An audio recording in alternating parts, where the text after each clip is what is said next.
everyone. Let's go for another live coding session. And today we're gonna do the merge sort again. And I would say let's dive into that topic again. So programming, we're completely starting by from zero, I mean.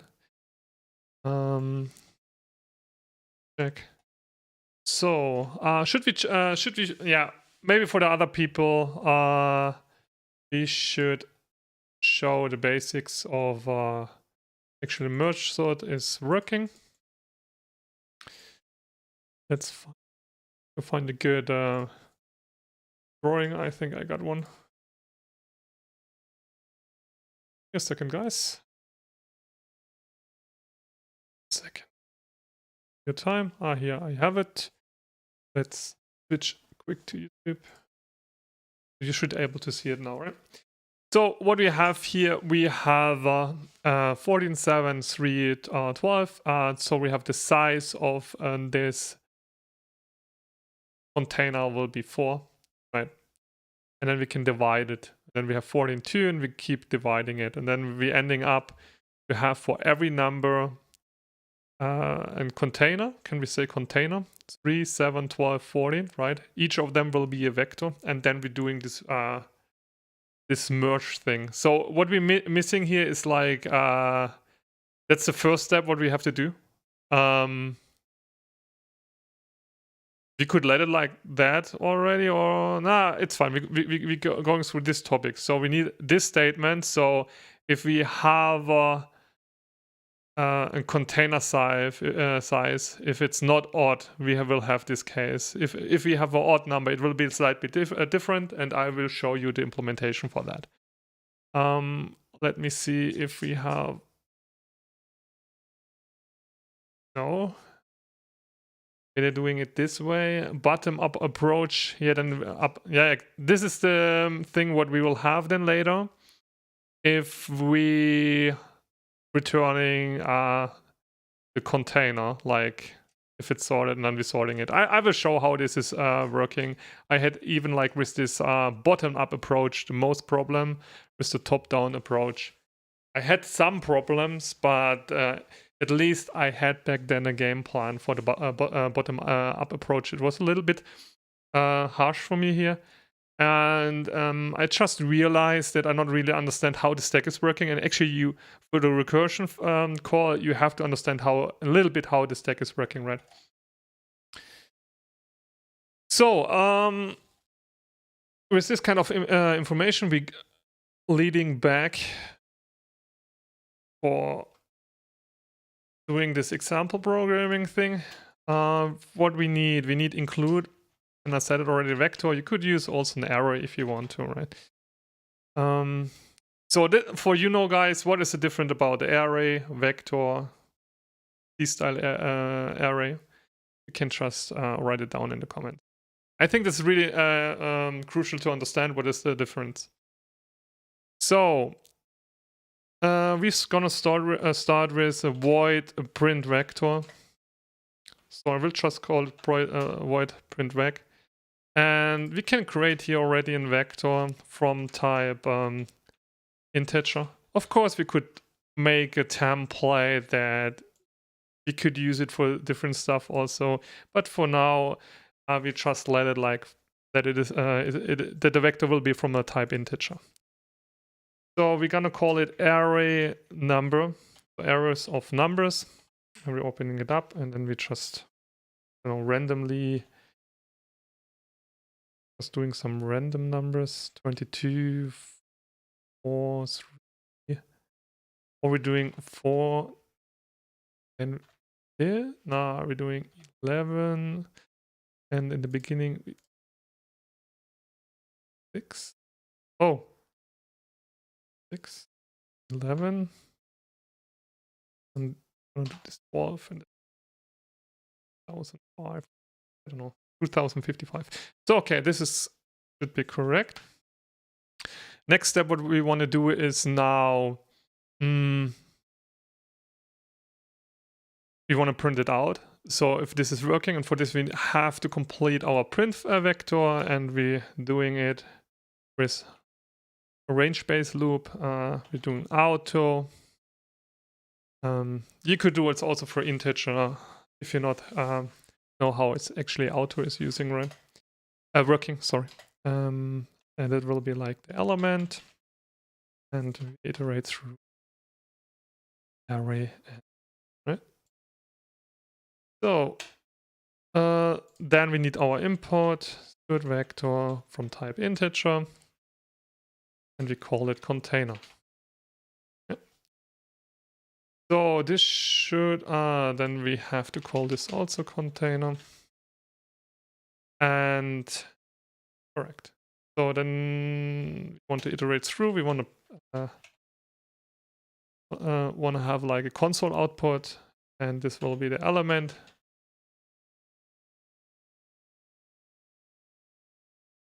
That's it.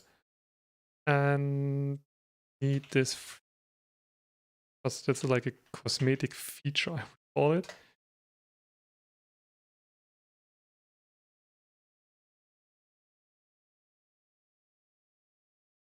So, okay, we have it like this. And then now we can use it, right? So we iterate through with like every element. We iterate through the container. It's a range-based loop. For loop. And now we're gonna check if it's gonna work. Just have to call the print function then, and it needs the value std vector from type integer, and it will be container, and this will be our. This has this type, right? So we can use this here, and then we're gonna see what's gonna happen here. Out. Yeah, 11, 6, 22, 5, 4, 12, 2000. Have this. What is the next step? We have this one. Now we need to create the rules for dividing the container if it's an odd number, if it's not an odd number. For this we need rules. What we do is we function. For now we just using void, and we're calling this function merge sort. So we're opening it up, and then we have to initialize another vector from type integer. And why we have to do this? Oh, actually, 1 second, guys, really important. If you're using this one, we're creating a new object from this type. And if we have, I mean, we not have to do like this, const reference. If we have, I think if we have only 4 numbers, right, in a vector, because we have in the vector an optimization, but if we have above 4 integers, then it makes sense to make a reference, and we can make it just once because we're not going to change it. So next step is here. That should work. I mean, you could test it, but I keep going. I know that's working. I can prove, right, if you want to. But let me finish this quick. So now we have a left and a right side, right? We can show it up again. Let me see, programming, YouTube. So you can see we have a left side and a right side. I will call it like this. Now,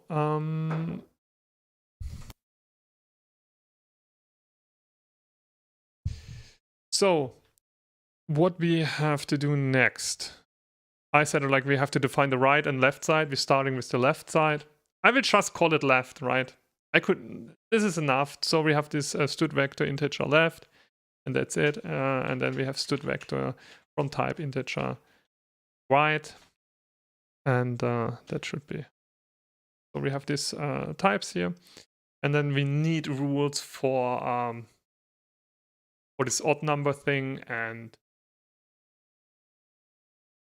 the case if it's not an odd number, right? So we have the case that we have not that many odd numbers compared to normal numbers? Or what is the name? What is the opposite of an odd number? Please let me know. So, okay, so we have the if statement. If on how we can achieve it, right? How we know if it's an odd number or it's not an odd number, and we can do it with the modulo operator. Because if we have a rest, we know it is, if you're dividing it through like a 2, is it divided by 2? And if we have a rest, we know that it's actually an odd number. Right? So the first case will be then case if it's not an odd number. That means here we need also the input first. The input should vector from type integer, and we're calling it container. And we can do here also like the generating a copy, so it's a little bit more efficient in this case. So we have our container, and then we need the container size, and we can call the container size ris.size. And then we're gonna say if it's unequal. No, we need first the case if it's equal 0, right? So if it's equal 0, and then we can just do the print out to test if it's actually working or not. So we can say std_cout and say, okay, it's not an odd number.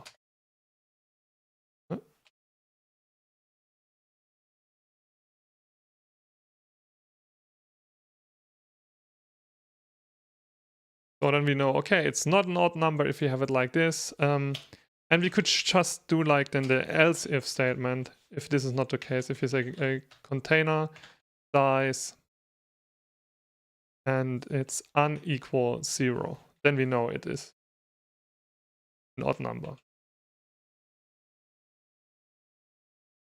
It's not an it is an odd number.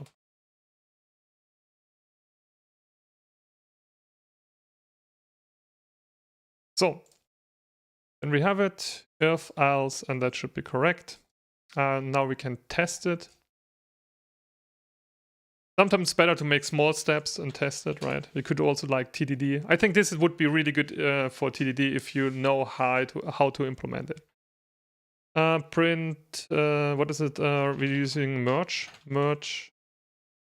sort, and then we need as an input same thing here. That's it.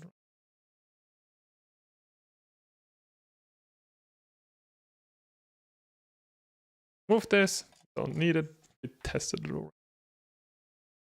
So let's see, it should be, it is an odd number. So let's check, 1, 2, 3, 4, 5, 6, 7, it's 7, so if we would add now another 8, we should get the result, not an odd number.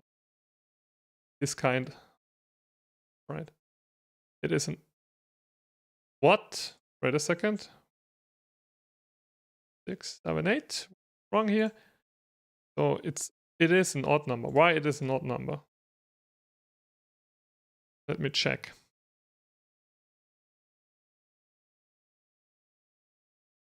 It is an odd number. If it's unequal, it's not an odd number. Did I read it wrong? Let me see. It is an odd number. If it's equal, but we have 8. 1, 2, 3, 4, 5, 6, 7, 8. And we're getting the result, it is an odd number. And it should be, it is not an odd number because we're dividing it. I mean, if you have a case like this, the best thing what you can use the debugger and go into that.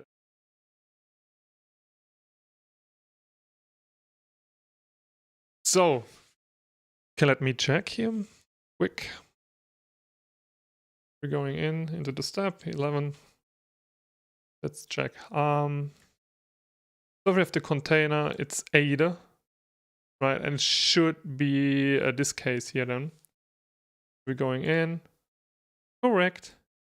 And actually it's not, we're not going in. this is really interesting. And now I have to think quick, why is this the case? So the container size is 8. Do you know what I missed here? What I told you? What will be the logic? You see, I can do also like this kind of mistakes. Modulo 2 divided 2, because we not have the statement. So, and I think it's safer, more safe because of hierarchy. Of course, you could just look up the hierarchy, but not 100% sure, then just do it like this. So you can be sure, kinda, that everything is correct, and now it should work. I mean, you could also look up in the documentation. Yeah, it is an odd number still.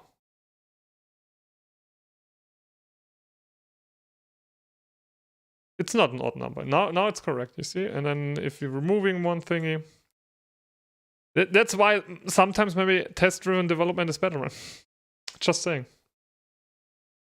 Imagine if you would program now, keep programming it, and afterwards you have to find this problem. I mean, this is a scenario. So, now we can see left, a little bit more. Damn it. No, I mean, this is fine, right? This should be fine. I mean, yeah, it's okay. So, next step, if you have it like this, we know this is working, so we don't need these statements anymore. So what will be the next statement here then? The next statement will be... the next statement will be... So let's check the pictures again. I mean, you could program it just faster, but I won't just explain it to you. Give me... Then you can see, okay, we're doing the dividing thing. This is correct. We can do it with odd numbers, without odd numbers, right? So it's not a problem here then. So we keep going. The next step is like we have to push it to the left side or to the right side. That's the next step. And for this we need a for loop, correct? For this we need a for loop. And what we can do, like, just for readability, we can make just a const. We can just say, okay, we have the mid or we not have the mid. Even if it's like, if we have the case, if it's an odd number, it's not the correct mid, you know. But for readability, I think it's better if you say integer const. Or it has to be the other way around, right? I'm always mixing this stuff up. I don't know why. Should be not like mid and then... Yeah, this is correct. Okay. And then we can just initialize it, and it will be, for this case, container size divided by 2. So then we have that, and then we can say integer ODX, outer index, and we're starting from 0, and then now we need the logic. The logic will be ODX smaller than mid, right? Exactly. And then we want to fill it up if we have this case. We need to iterate through that, so we do like plus ODX. About this topic we had already like a conversation. Plus ODX. You can write also ODX plus plus. I think syntactic wise it make not that much difference. but semantic wise, right? Because normally you're just creating a temporary copy, but actually the compiler can handle this case. So for readability, I think this is better because you're not generating a temporary copy. The return value there. Oh, it's not the return value, it's like the value before you counting it up. So, yeah, now we have to push it back to left, and we can say left push back. Push back. What we want to push back, we want to push back container and ODX, starting from 0, and that's it. Right, this is the case. So now we have two things. What you can do, you can just create a new for loop, or you can have everything in the same for loop.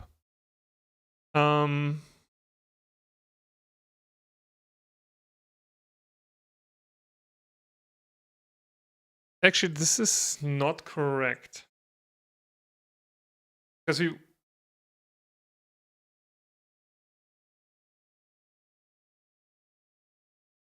need a for loop in the for loop, correct?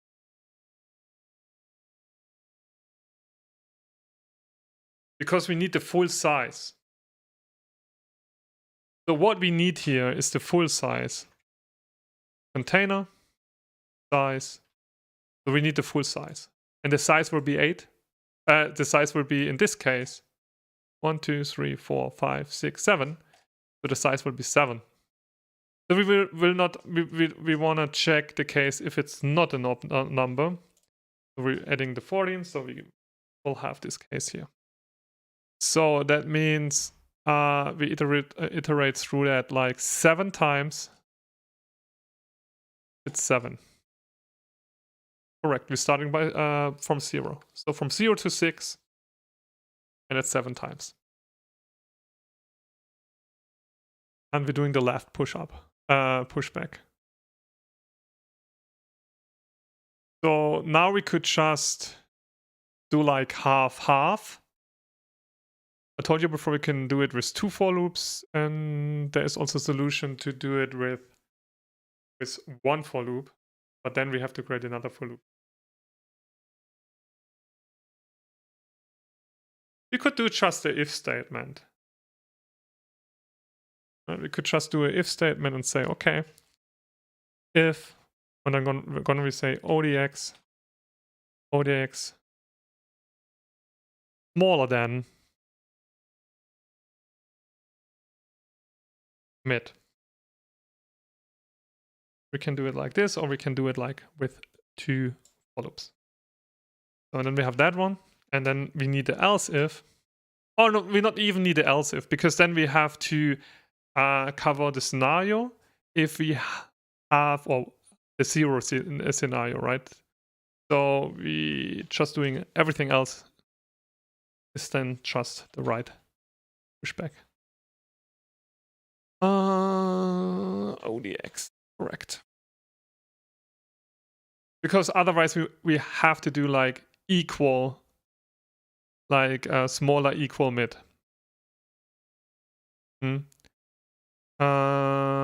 For this case we not have to do it because that would be 4, and then we would have 0, 1, 2, 3, and that's it. And we have not the other case here, the equal 4 then.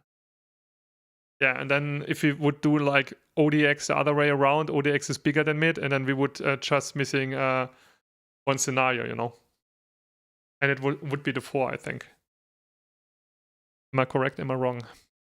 So that's why it's better to do it like this, like if, else, and that's it. Or we have to say ODX smaller equal mid, or equal. Is it equal smaller? I don't know. Let me check quick.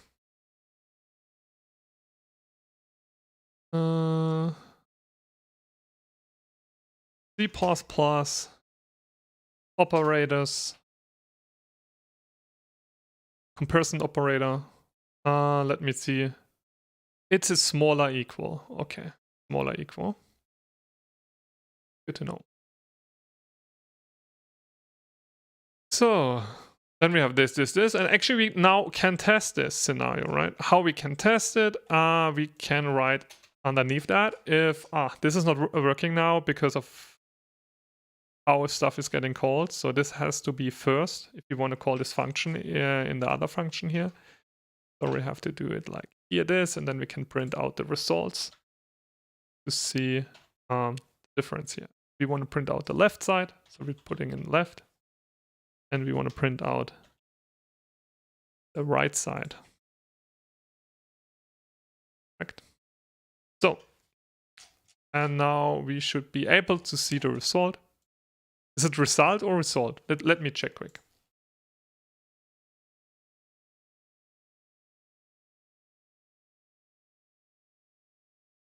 Hey Nix, how are you doing? Oh.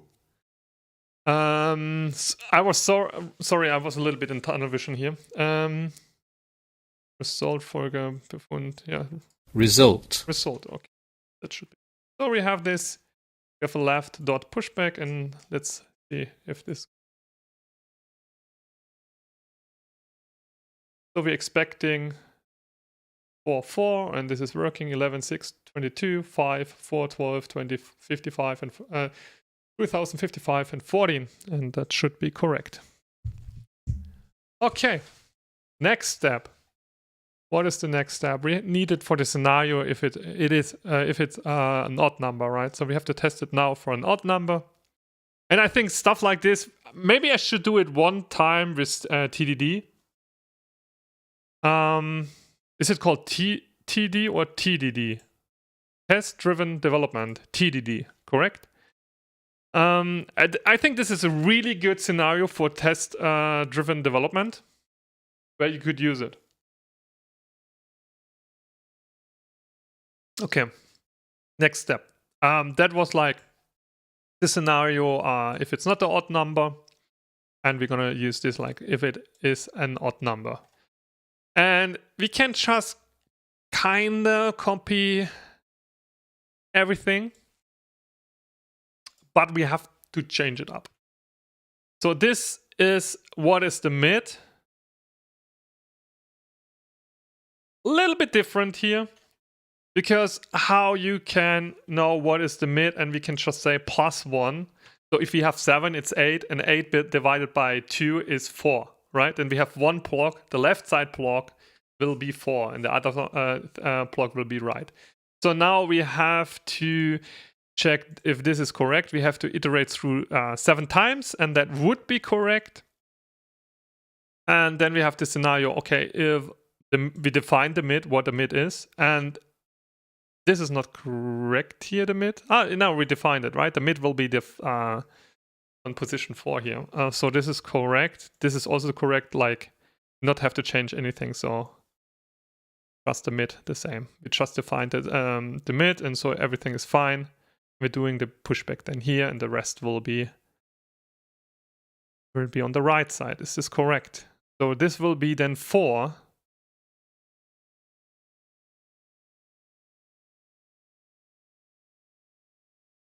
We have first 4, 0, 1, 2, 3. It's correct. And the rest will be just on the right side. Yeah.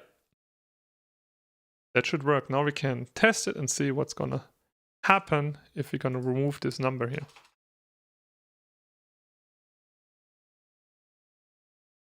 So we have 4 and 3. So this is also working. Perfect. So what is the next step?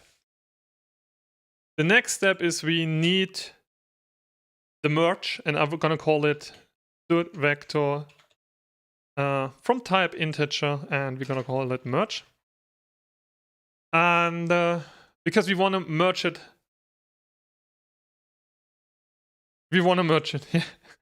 let me see quick. I want to explain the scenario here. If I'm wrong, please correct me. I need a bit of a better picture for merging things here in the merge sort. So give me a second. Oh yeah, I think I found a good. Yeah, I found a good, nice picture.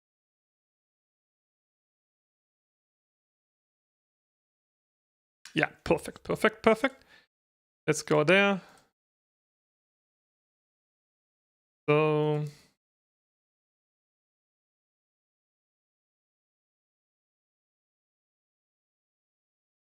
So you can see we're ending up,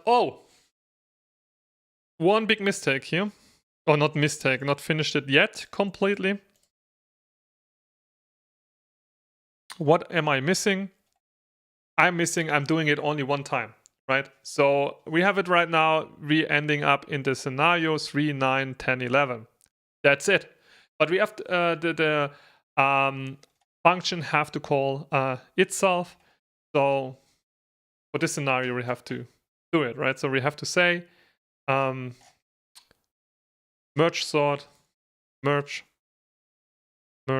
sort, and it has to call it itself. And then we have left, and we have the merge sort right. So I had also a lot of problems to visualize it in the beginning, but what you're doing then, you just build this up, these containers, right? The left side container, the right side container. Write your brother, he needs some love. Ring your brother, why he needs some love? What's happened? What's happened to my brother?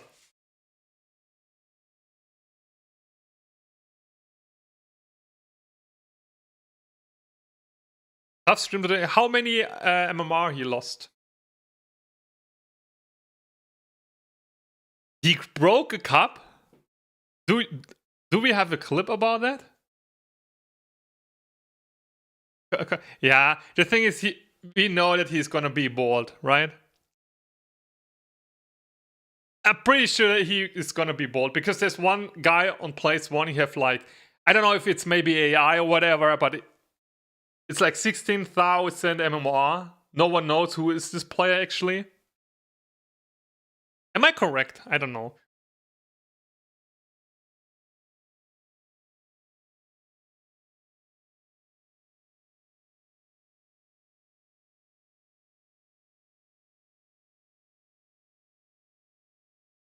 Chemsy, this is actually my CSV file parser, and that was one of my first projects. Right now, I'm doing more learning for my exams at the moment, and yeah, I'm just learning for my exams. And after this, I keep going probably with the CSV file parser. I want to improve it a little bit, and after that, I'm planning properly to do the server-side tracking tool in C++. Or I'm going for the repricer with the Google API from the Merchant Center.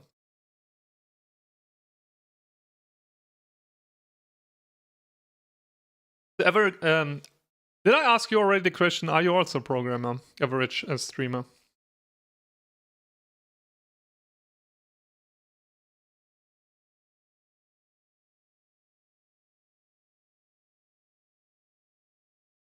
QBasic.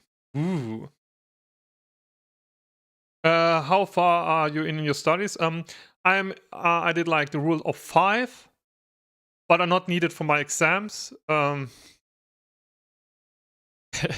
be honest, boys, it goes not checked what the topic will be, right? I not even know if I need the merge sort for my exams. But I want to finish it, right? Because back then where I studied, we had this merge sort and I not really understood it. That's why I want to redo it. And that's why I'm doing the C++ journey, to be honest. Because I had like always the feeling I'm not really understanding what I'm doing.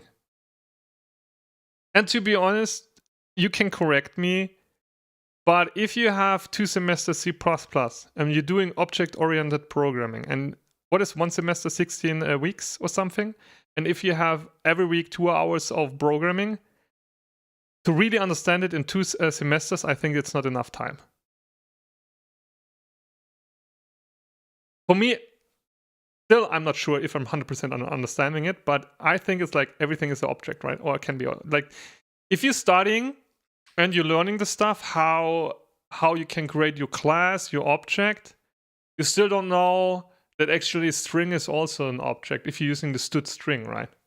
It's just creating an object. That an iterator can be an object, right? It's also an object.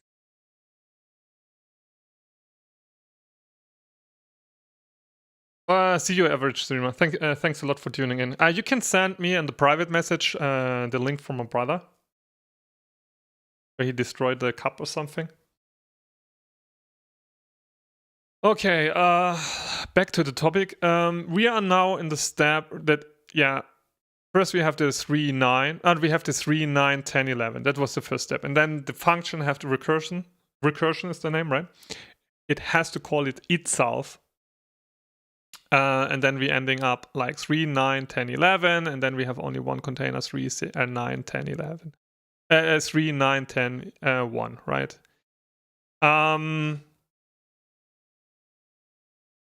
And we needed how we can stop the recursion. We can stop it with a return. So when it should return something, this is the question. And what it should return. So for this, we know, now we have to change this here.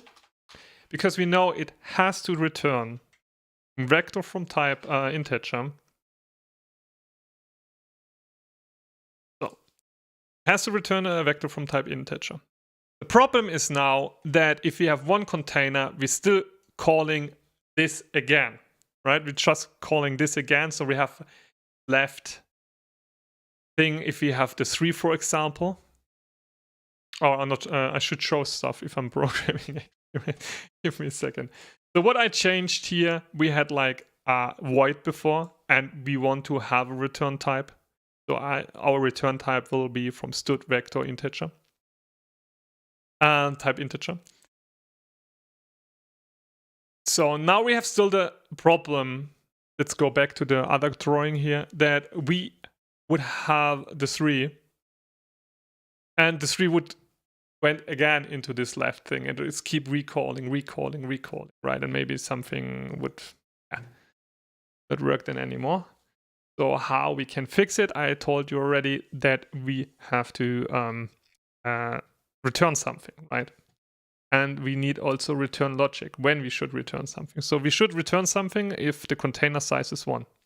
Can we agree about that? Makes sense, right? And then the merge stuff is going to happen. So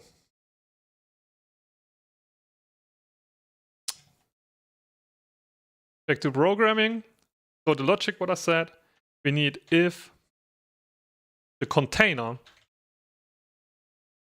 dot size is equal 1, right? And then we want to return something. And what we want to return? That's the question. What we want to return. So you could say, left, right. No, we have still the container, right? You know, okay, if we have this case, just return the container. Because the returner in the container will be in this case, for example, 11 or 6. Depends. So we're just going to return this. So now we have another problem, right? You have to think on layers. So if you're returning something, we're returning the 11 or the 6 in this case, and we would return it. But what would happen with the value? Right? It would be gone. Right? We're returning something, but it will not get saved or something. So now it could be for someone like a little bit tricky. We're just going to say equal left and right. Right? So we're getting this value back. And we're getting also then the right side back. So, and then we can start to compare this value to each other, right? That's actually what we can do. And then it's going to call it again. And that's the merge thing. With this kind of thing, I had like some problems to visualize it. So let me see. So YouTube, and that's what we're doing, all right? We have 3, 9, and we're returning it, and then we have 3, 9. And then we need the logic for that, right? We have to compare, is the left side smaller than the right side? If it's bigger, then do this, and so on. So this is the magic, what we have to do now. And then we have to merge it, correct? Okay. So that's why we need this merge vector. And what we have to do with this merge vector, last time I looked 20 minutes to find the arrow, because I had like the feeling I programmed everything correctly and I still had an error. And do you know what the error was? I not returned the merge. So what we need to do, if you're seeing that one, we have to return this container, this merge container. And I will write it down now before I'm forgetting it. So I'm just writing return merge. So that I'm not going to forget it. So now we need the logic. And I told already you what the logic is. We need an if statement. And it's how we're going to do this if statement stuff. This is a little bit tricky. And one of you guys, I think it was WhatsApp, helped me with that. We can do it with iterators. And iterators are like also like defined objects. That means we have for an iterator a beginning and we have an end, right? And we can just say iterator and we can say left equals what, right? And we're gonna say, okay, it will be left begin.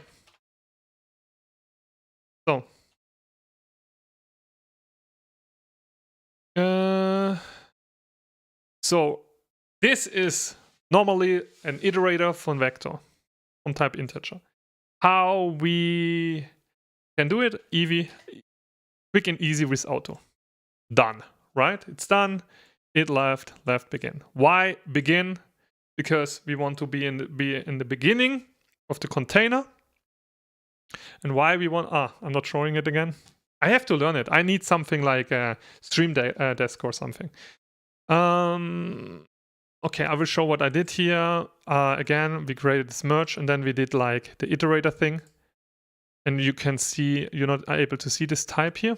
But if you're going to program that, you're going to see that. And then you have left begin. Why left begin? Because if we have, for example, let me describe it. If you have, for example, the container 3, right? You're returning 3 and you're returning 9, right? You want to compare each other. So, and you want to have the first number and that will be left.begin, right? You have to watch up the topic iterators, how iterators are working. So this will be the beginning. And why we need this beginning thing? Because later on, if it's returning again, the other blocks, you know, the 3, 9, we need also the begin. So it's starting with 3 and then we're comparing like this both, right? This case and this case and so on, right? This is this merging part. What is, that's kind of, can be different, difficult, I mean. So now we have to do the same thing actually for auto, it left, right. Now we're doing it for right. And then we say right begin, right? And now we can do the logic thing. The thing is, I think that the most problematic thing about this kind of topic is to visualize it in the beginning. And I had like, the good thing is like, you're just drawing the numbers and thinking about the logic. And then you're trying to implement it. The knowledge, what you need, how iterators are working here. We know an iterator is an object, defined object for the class stood integer, right? And if you're doing that one, we can do dereference it. What does this mean? So we have, for example, we can say it left, right? So it's defined this way, and we're getting actually from this position what we have after beginning, we're getting like first position, we're getting like the value. So if we have, for example, the first case, 11, 6, we're comparing these two containers, and we're getting the 11. On the right side, we're getting the 6. And if we have this kind of thingies, we can compare this kind of numbers, right? And that's our goal, actually. So now we need the statement. The statement will be then, and I said it already, we have to dereference it. And we know that it left is an object, it's defined. And we can dereference it and getting the value actually from the beginning. So if I explain something wrong, please write it in the comments or just write it in the chat. So now we have iterator left, and then we say, okay, if this is smaller than iterator right, do this and this, right? So, and actually we need the statement. So what we're comparing in our example, in the first thing, the first merge scenario, we have the container 11 and we have the container 6. And what we're saying then, okay, is 11 smaller than 6? And this is not the case, right? This is not the case. Then we have this, do something here. And then we have else we can just say else, or we can do the same statement, but we're just gonna say else. This should be fine. For understanding, maybe we have this scenario if the iterator left is bigger than it right, but we not need it like this. So we can just do the else statement and opening it up. So it's same if the left side is actually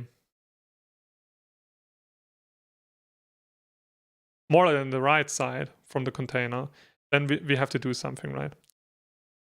But for understanding, we're doing the case first if the iterator left is bigger than the iterator on the right side. What we're gonna push back to the merge vector, right? That's what we're gonna do. And we say merge, and then we say we're gonna do the pushback. And we're gonna push back. We're gonna push back what? We're gonna push back then the right side, because the right side is actually smaller, and that's our sorting. What we're doing, the merging, right? So iterator right. So that's what we're doing. And now this comparison is finished. So, and now we're doing a little trick. Because what we're gonna do is now we're gonna say this number is finished. So we're using again plus iterator. Right. So what is happening if we're saying plus iterator right? It seems nothing because okay. Did it wrong. We're gonna reach the end of the iterator. Why are we reaching the end in the first scenario of the iterator? Because the container has only the size of 1. So we're gonna reach the end. And with this AND logic, we can implement another logic. I will show you later. So now we need this here also. If we have the other scenario, if we have, for example, 611, so we not have to sort anything, we're gonna say also then push back, please. If this is the scenario, we want to push back then the left side.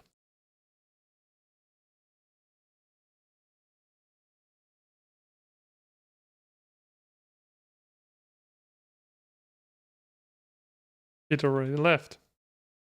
So, and then we want to count it up without a copy. Oh, and then we're reaching the end. We're just talking about a scenario if the containers are 11 or 6 or 611, right? So that's the first step. Make it just simple for now. And that should work. So what is the next step? And this is a little bit tricky, and I not figured it out by my own. One of my viewers just helped me there. So we're doing the thing that we're reaching the end. So if you have this scenario, we're reaching the end. Oh, really important. A mistake what I did also. If you have that thing, so we're counting it up to the end, right? But what is, if we have the case, actually, let me show you. You have to keep in mind, what is if we have the case if the container size is 2? So we have, for example, 3 and 9 and 1 and 10. So we would do this process only one time, and then it's over, right? And we're not doing it for the 9, right? We're doing the comparison for 3 and 1. And then we would end up, if you're doing the comparison 3 and 1, 3 is not smaller than 1. And then instead, we're pushing back then the 1, correct? We're just pushing back the 1. What you can see here, we're pushing back the 1 to the merge array from type integer. That's what we're doing, right? And actually, still, we have then to compare, if this is finished, 3 and 10, right? We have to say we have to say if 3 is smaller than 10, right? And if yes, push back the 3. And that's what we can see. First we're pushing back the 1, and then we're pushing back the 3. That's what we're actually doing. So for that, if the container size is bigger than 1 or 2, we need a while loop with a logic, right? And what is the logic? So the logic is easy. Why it is easy? If we reach the end, right? So are we gonna do it with the end? Let me think quick. So if we're reaching the end, so we're gonna say, what was the scenario? Iterator left. Iterator left is equal. And what is it equal? So left, if we're reaching here the end, right? That's the case, right? 1 second.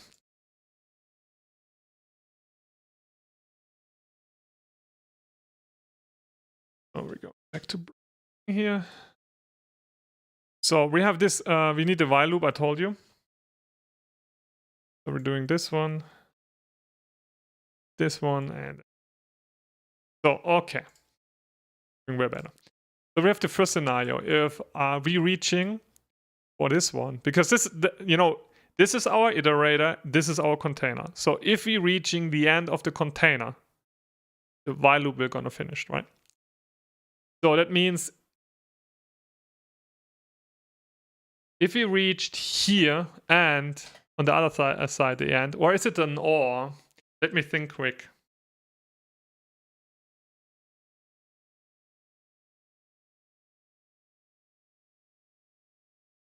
We do also an or, right?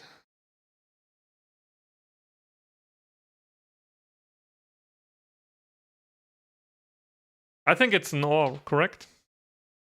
Please correct me if I'm wrong. So if we have like here the right, and then we're gonna say right, and if we end reaching the end. This scenario is just if we have like 3, 9, the container size can be bigger, so we need a while loop to iterate through that. That's the reason why. I know this in the beginning a little bit difficult. You have to try to visualize this stuff. Yeah. So we have this scenario and this scenario. And if we hitting one of the end, then it's fine, right? So, okay. The next scenario, if we have that, what will be the next scenario? The next scenario will be then an if statement. And that's our trick, what we can do. We can say, okay, we have the scenario if we're hitting here the end, because then we know, okay, iterator left will be equal end. And then we can say, okay, if we have this case, iterator left is equal left end, right? Then do this. Else if, I mean, you could just do else, right? Can we? Equal, yeah, we could just do else, and this should be no problem. Let's see if it should be not a problem. So, okay, else we're doing the other thing, but I think for understanding, maybe it's better to just write the scenario for the right side also.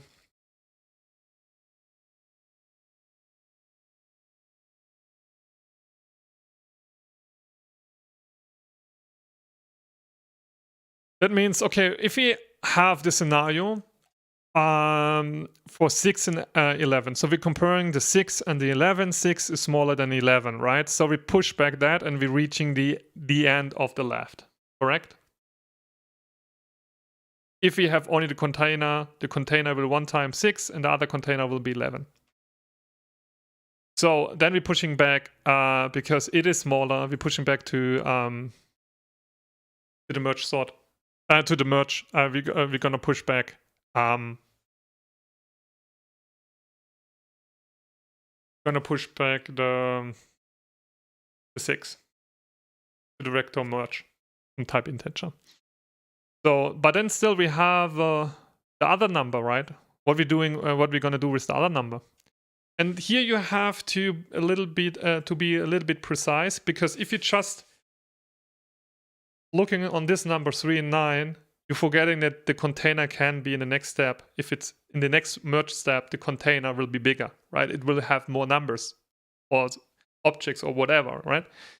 For this case, we have to iterate through that again. And here, we're using a little trick.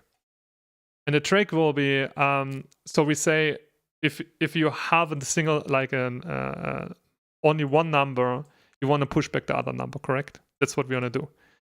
But we want to iterate through it if the container is actually bigger. So we want to start with the 3. Oh no, in this case, okay, let's do this case. Okay, do this case here. 1 and 2, right? We're comparing both of them. And we're switching over here again, okay.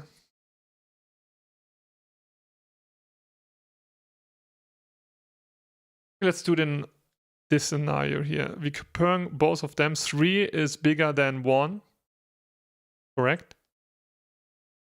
Therefore, we're going to push back 1, correct?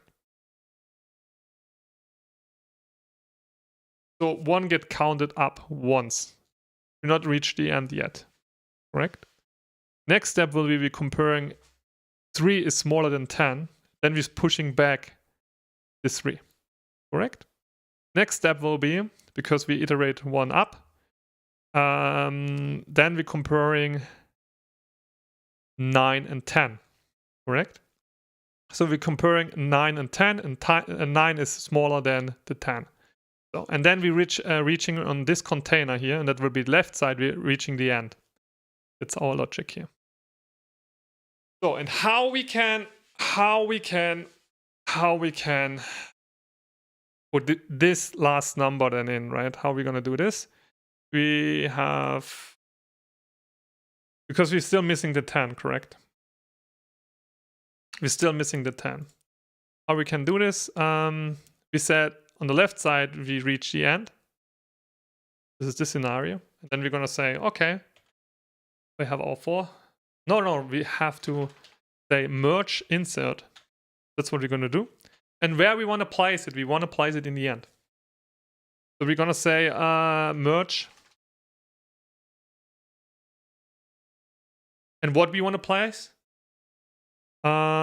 This value.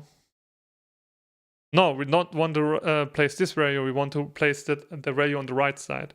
Let's go back to the example before. We said, let's go through this example again quick. We say, okay, 3 is bigger than 1. So we're putting here the 1, right? We iterate the right side container 1 up, so it will be on 10. And then we're comparing 3 and 10. Is 3 smaller than 10? Yes. We push back then the 3 to the merge. So then we iterate 1 up here on the left side container. So we're comparing then 9 and 10. Is 9 smaller than 10? Yes, this is the case. Yeah, we're trying to implement merge sort, correct. 9 is smaller than 10, so we're putting in then push back the 9 to the merge. And we're reaching the end of the iterator.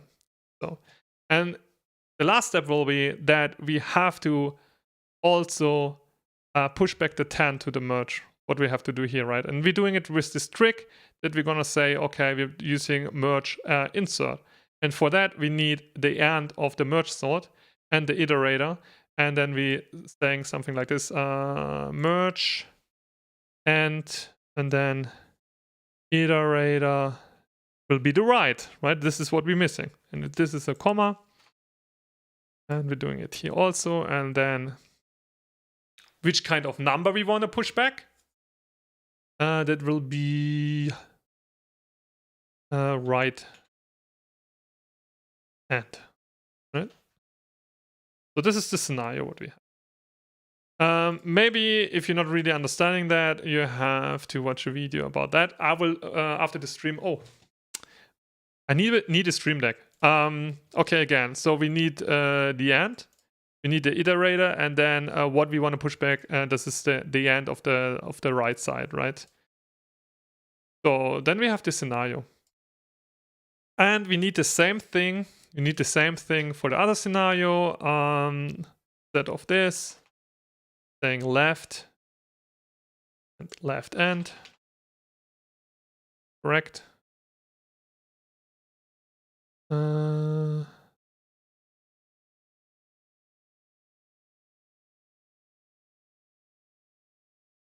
Yeah, does it even correct here? We have this.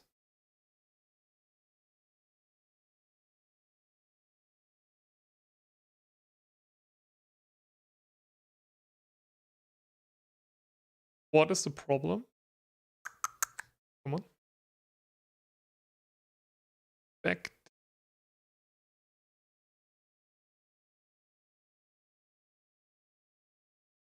Can you see the mistake here? Are we getting it here? So this is correct.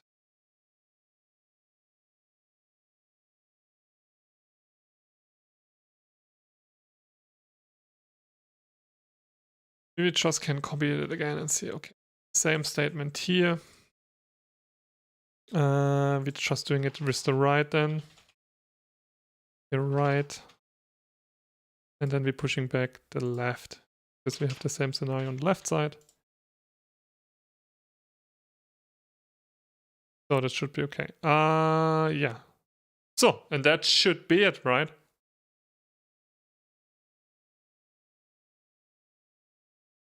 So let's see if this is gonna work.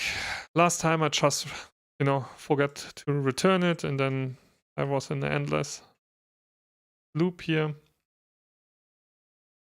I know if you're using recursion, it's not the most efficient way to implement like a sorting algorithm, but yeah, make some stuff easier, and it's good for practice. So let's see. Oh, we got an error. Good.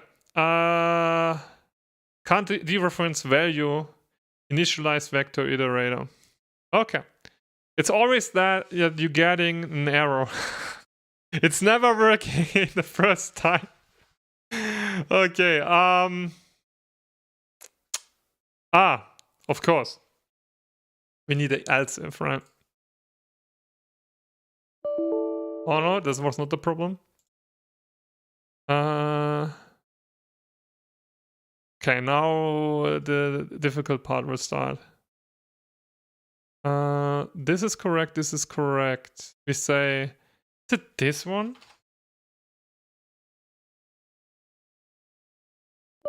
No. Or should be correct. Did we have a hierarchy problem maybe?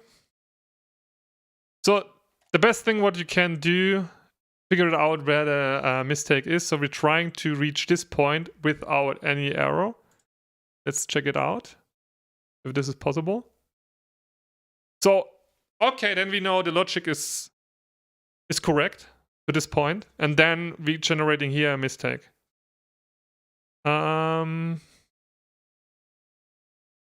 Let me check quick.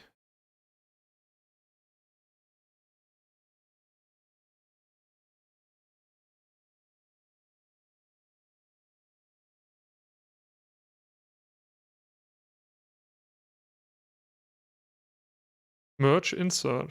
Merge and it left and. Yeah, you can see even the 11 here, what we're pushing back, and this is actually correct because we have what we have 611.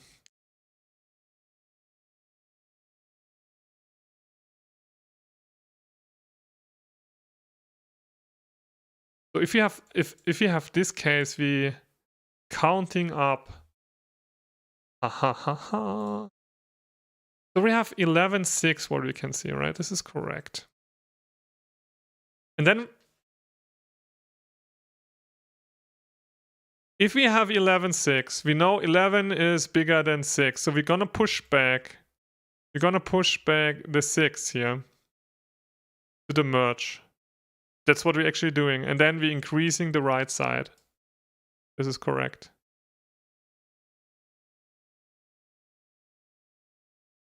So if it left is equal left and, then do this one.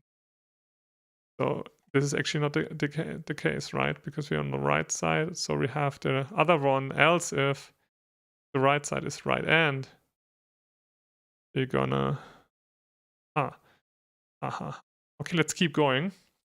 Let's see what is the error here. So this is working still, right? 11.6, and then we're gonna say merge.insert, merge.end, iterator left. This seems also correct. Sometimes you should check the containers here. So you can see we have the 11 and we have the right, and then we should check the merge, right? Oh wait, did we push back nothing here? What? Something is wrong. We should have already by now something in the...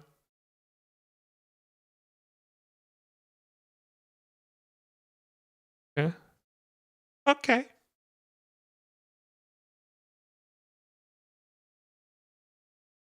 And now we have an error, right? No, this is still fine. Okay, how's the merge looking? We have nothing in the merge. That's our problem. You see this?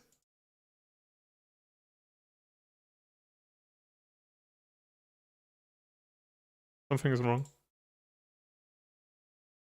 Something is wrong. Is it maybe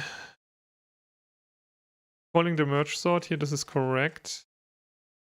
Not have to do the print thingy here. And then in the end, I have to print out the sorted the vector.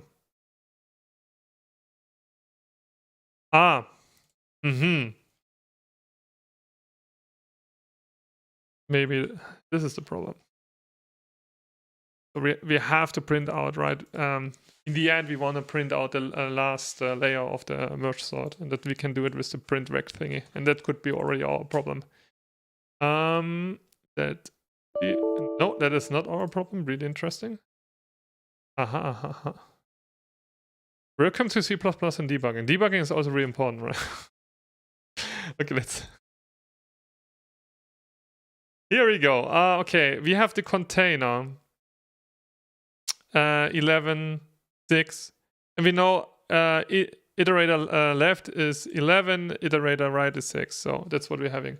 But to be deductive, you saw there is nothing in merge. But should this have something to do with printing something out of the console? Yeah, true. You're correctly right. I thought maybe, yeah, some magic, you know. But you're completely right here. There's a logic error. So, because maybe we not... Let's see what's going to happen if you're stepping in now. You see, we're not even getting in. Wait. We can't do this. Something's wrong. Do this. Debugger. Okay, we're going. Let's see. Step into. Okay, here's a mistake.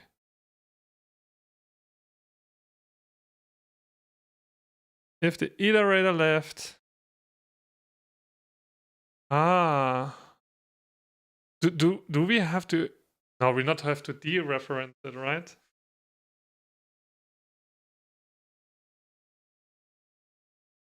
The logic here is wrong. Is unequal. Is unequal. Not equal. This is the mistake here. No? Huh? Right. This is the mistake. We're not going into the while loop. So I'm not entering the loop. I not have to dereference it. I can check if it's the end. This is also, the placement here is also correct. Let's check if we entering the loop here. At least we are in the loop now, right? This is okay. Okay, this is already working. Let's see if the loop is working as expected. This first statement is also correct, and then we're going in. We are okay.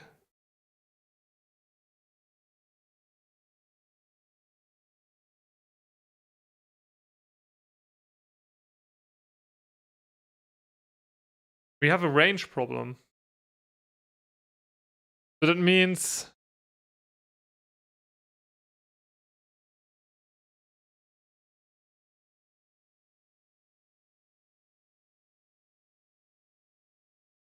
the statement is wrong here.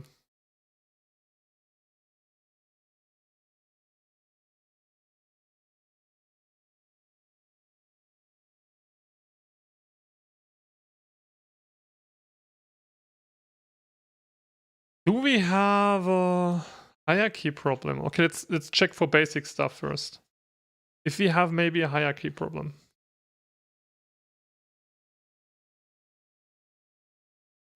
No, it's nothing. It has nothing to do with the hierarchy.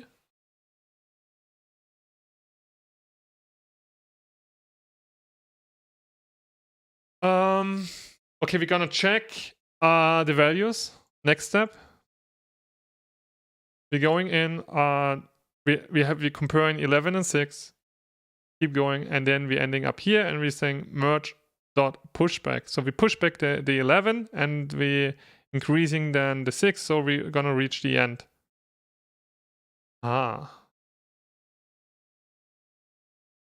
This is the statement is wrong. It has to be and, right? Because we're reaching here the end, and then so we exit. Yeah, that should be the problem. Here we go, and fixed. So we have 4, 6, 11, 22, 22, 2050. 5. So the logic was wrong, because with this logic, 1, make completely sense then. It has to be and.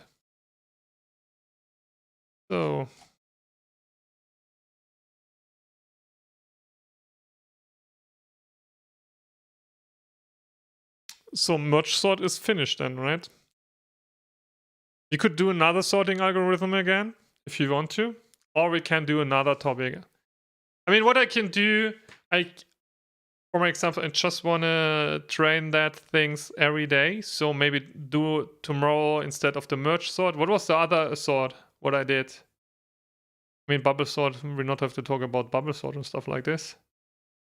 We have merge sort, insertion sort. Now it was also not that complicated. And what was the other sort algorithm?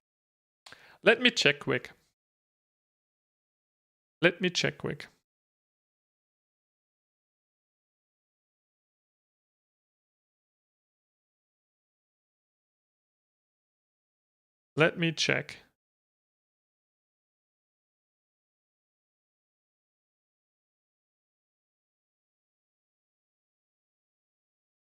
Sorting algorithm, comparison pointers.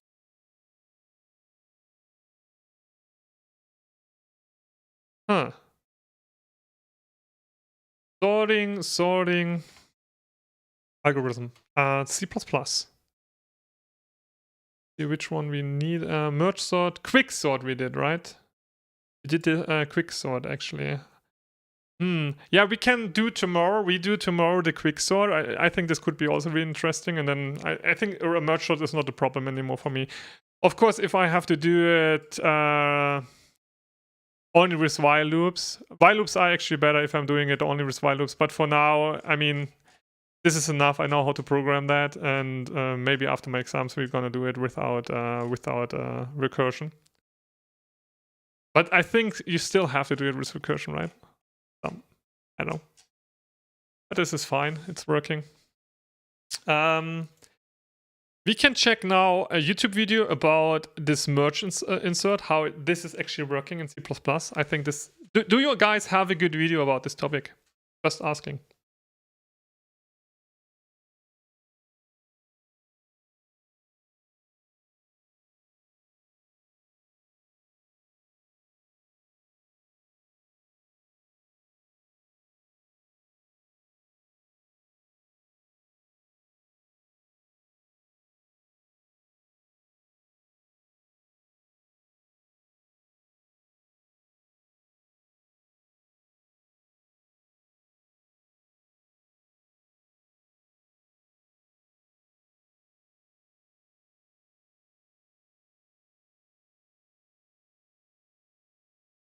No. Wait, I have to check quick my Discord.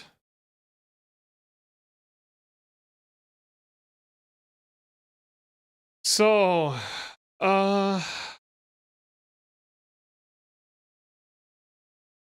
let's go for just checking for a good YouTube video.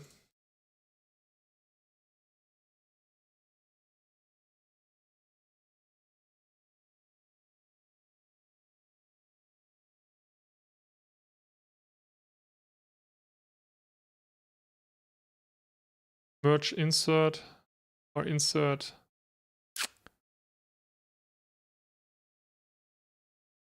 Plus iterator maybe.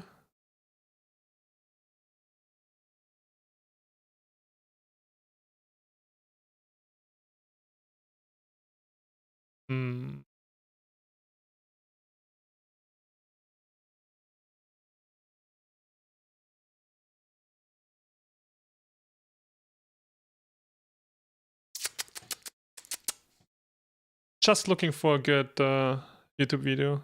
Std insert iterator. CPP reference.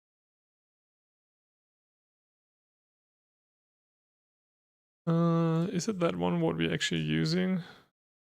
Begin and yeah. Maybe someone did a YouTube about this topic, but we need a good one. Writing an iterator. 7 minutes. There's sometimes not really good YouTube videos about that, right? Good optional. Maybe C++ weekly. Man.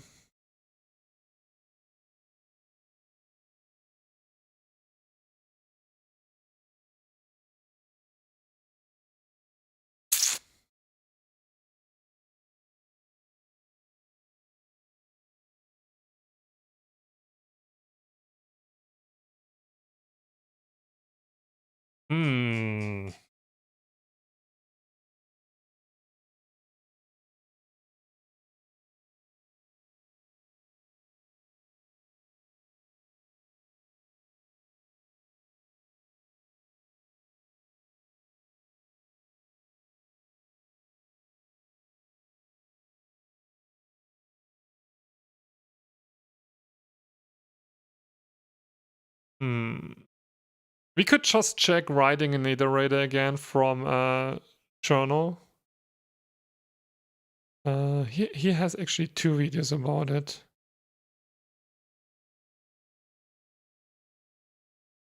Okay. Yeah, we're gonna what's up, guys? We're gonna rewatch it. Just gonna rewatch it here.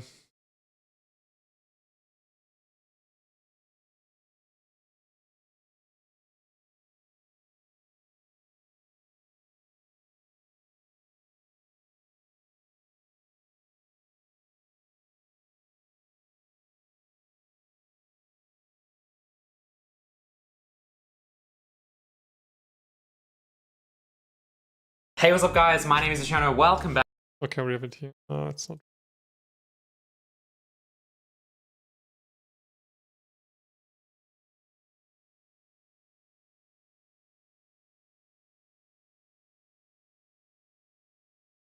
Give me a few seconds.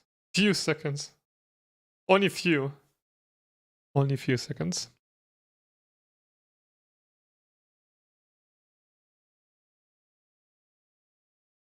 Hey guys, how was your day?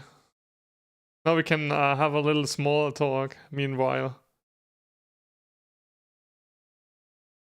We have that one.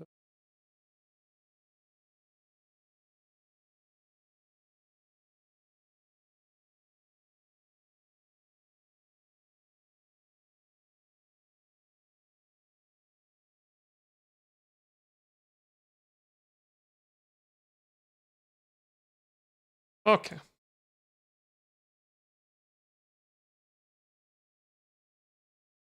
So we're gonna watch this video again.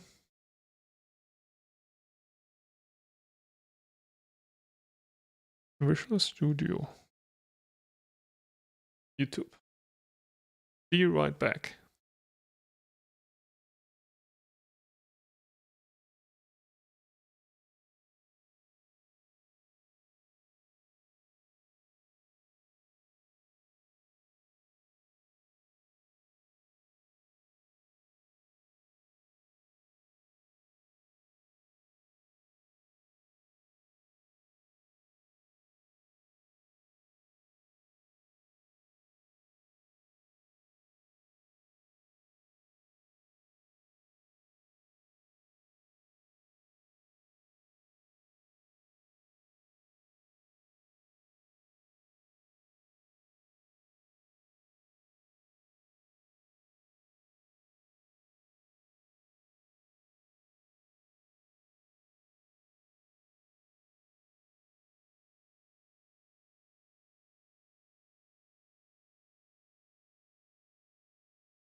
Welcome back. Let's watch this video again.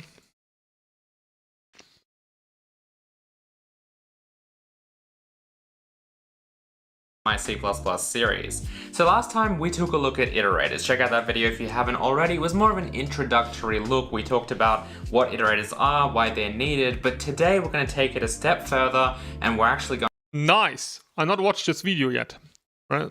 going to be writing our own iterator. So here's the deal. We know what iterators are. We've seen them in action in the C++ standard library with both the vector and the unordered map class. Correct. But what about our own data structures? When we write our own data structures, how do we write an iterator so that we can iterate through our own data structures? That's what we're going to talk about today. So is it difficult to write an iterator? Well, long story short, writing an iterator isn't particularly difficult, but it is entirely dependent on what it is you're iterating what your skill is, right? It is always a skill issue, it seems. Through.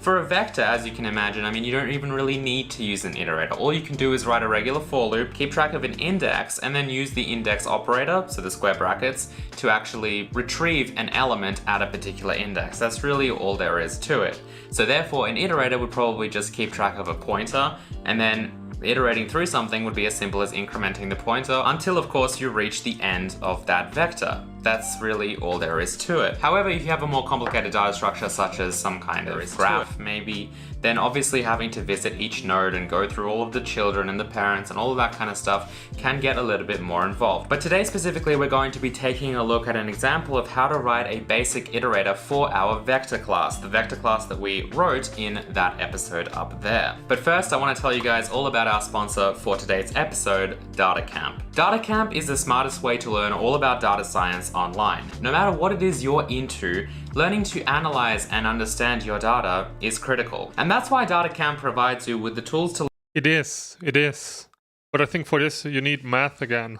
learn the data science and analytics skills you need to succeed in the real world. With over 300 courses from over 250 different instructors, DataCamp provides plenty of efficient, bite-sized classes so that you can acquire new skills fast. I love the fact that they have immediate hands-on keyboard exercises so that you can actually build up some practical skills. I'm always telling you guys how important that is. DataCamp's subscription starts at $25 a month with unlimited access to all of their about how you are going to get better at C++. I mean, I think we're getting to the point where I have to finish my What is the word for that? Bong bong. What is the name in English? What's a bonbon?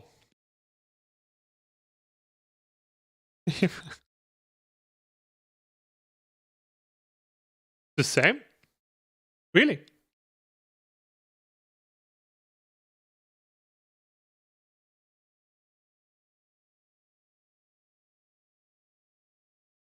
watching my videos, reading textbooks, reading other online articles or tutorials, that kind of stuff is going to become less and less useful to you as a developer. I mean, it pains me to say that because become less other online articles or tutorials. That's videos, reading textbooks, reading other online articles or tutorials. That kind of stuff is going to become less and less useful to you as a developer. I mean, it pains me to say that because I pour my heart and soul into all of these videos and I hope that you guys are finding them helpful. And to be honest, I don't think they're going to cease to be helpful. What I do think though is that you can't just rely on stuff like this. You need to actually take a look at some code. One of the biggest mistakes that I see from What is the standpoint? From the students that I teach is that they're all about the documentation, they're all about videos, tutorials, textbooks, that kind of stuff, but they don't have much experience reading actual real world code. Looking back at my personal journey as a programmer, I think that it's pretty apparent that you get to the point where the best documentation, the best way for you to learn something new is to simply look at someone else's code. I'm definitely going to talk more about this in the future. Yeah, but what if the code is bad? So you're reading bad code. So if you know that it is bad code, it doesn't matter, right? But if you don't know, and I would love to just dive in and take a look at some other code bases with you guys. But I also want this to serve as the foundation for this specific video of how to write an iterator. I don't know how to write an iterator. I mean, I didn't read a textbook that told me how to write an iterator. But what I do know is that the C++ standard library, like for example in the vector class, it has an iterator, and that code is freely available. So by that logic, I should just be able to open up that vector file and This is a really good point. If you're able to read the standard library stuff, I think this is a good plus point, right? just read the code that makes up the iterator, and that should teach me how to write my own iterator. That's a really important exercise for you guys to learn how to do, and in fact I would encourage you to take a look at that and try and write your own iterator just based off of that. But can we admit that you need already like kind of decent amount of knowledge? So if you're, for example, not understanding the rule of 5, how you can understand how a string is working in C++? I am going to get way more in depth, and we're about to jump into the code and actually take a look at their implementation of a vector iterator as well. So if you find that you're maybe not quite at that level where you can just look at that code and write your own iterator, that's okay. That's what I said, right? That's what I said. Hey, I'll walk you guys through it, don't worry. Speaking of which, let's dive into the code and take a look at how we can write our own iterator. So just a quick recap with what our goal is for today. Here is an example of using iterators with the vector class that's part of the C++ library. You can see here that we've got Ooh, he's going into the vector class. Okay, interesting. I mean, he's probably looking up there the iterator, correct? He's doing it. So let me see what we have. We have a vector from type integer values 1, 2, 3, 4, 5. Then we have the for loop. That's actually what the same example in the last time. Then he's using the I++, not plus plus I, but it's okay if he's using. I'm maybe getting a little bit triggered by that. Am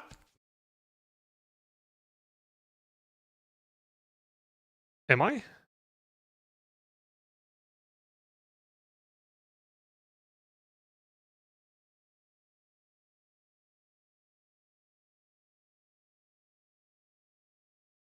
I mean, this is correct. You do it like this. I mean, this is correct.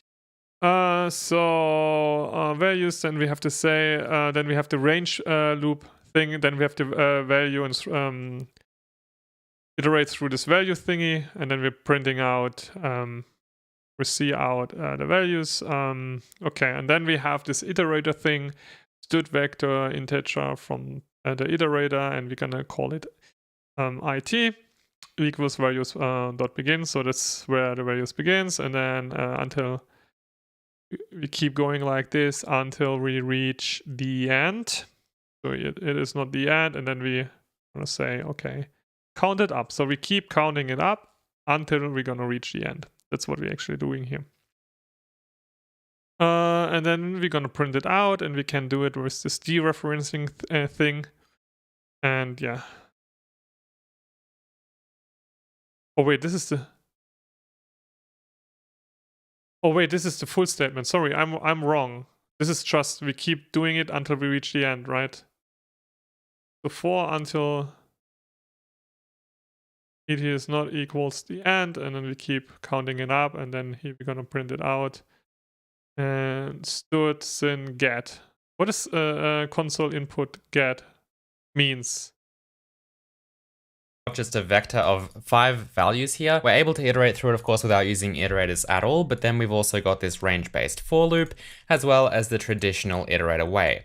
Now, these two options over here are currently not achievable whatsoever using our custom vector class. This is, of course, because all it really relies on is the index operator and the size function, which our vector does in fact provide, but we can't use this at all, and we obviously don't have an iterator type inside our vector class, so we can't do this at all. Our goal for today is to make both of these possible by writing. Wait, this is not possible?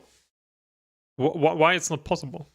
a custom iterator for our custom vector class. As I mentioned, whenever you're looking at stuff like this, it's really useful to look at maybe the existing vector class, because obviously this vector class that we have available to us here, right click and then open document, this obviously contains an iterator because, well, I mean, click and open document. This obviously contains an iterator because, well, I mean, clearly it works with this vector class. So if we look over here, it's actually one of the first things we see, vector const iterator. Now, we're not going to discuss const and non-const iterators here today. That's something that I think you guys can definitely take as an exercise upon yourselves to implement.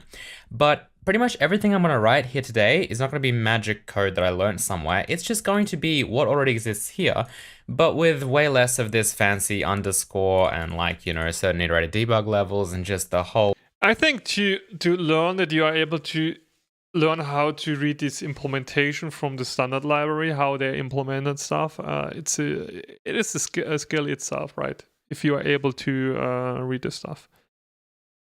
General style of the C++ standard library, which tends to be very confusing. So to kick this off, let's go ahead and try and convert this code. I'll actually leave this here, but I'll surround it with an if 0 so that it doesn't compile here. And then what I'm going to do is include our vector class and write up a very basic example. Okay, so what I've got here is pretty much the same example, but just rewritten to use our vector class and our API. So first of all, we don't support initializer lists. I've just rewritten some of this code to now use InPlaceBack instead. So over here, we have the initializer rewritten to use our vector class and our API. Okay. So first of all, we don't support initializer lists. I've just rewritten some of this code to now use InPlaceBack instead. So over here, we have the example of not using iterators. As you can see, this compiles perfectly well. We know that this works because we tested it when we were actually writing our vector class. But then range-based for loop, of course, doesn't work because, well, there's no suitable begin function. And we have to define it.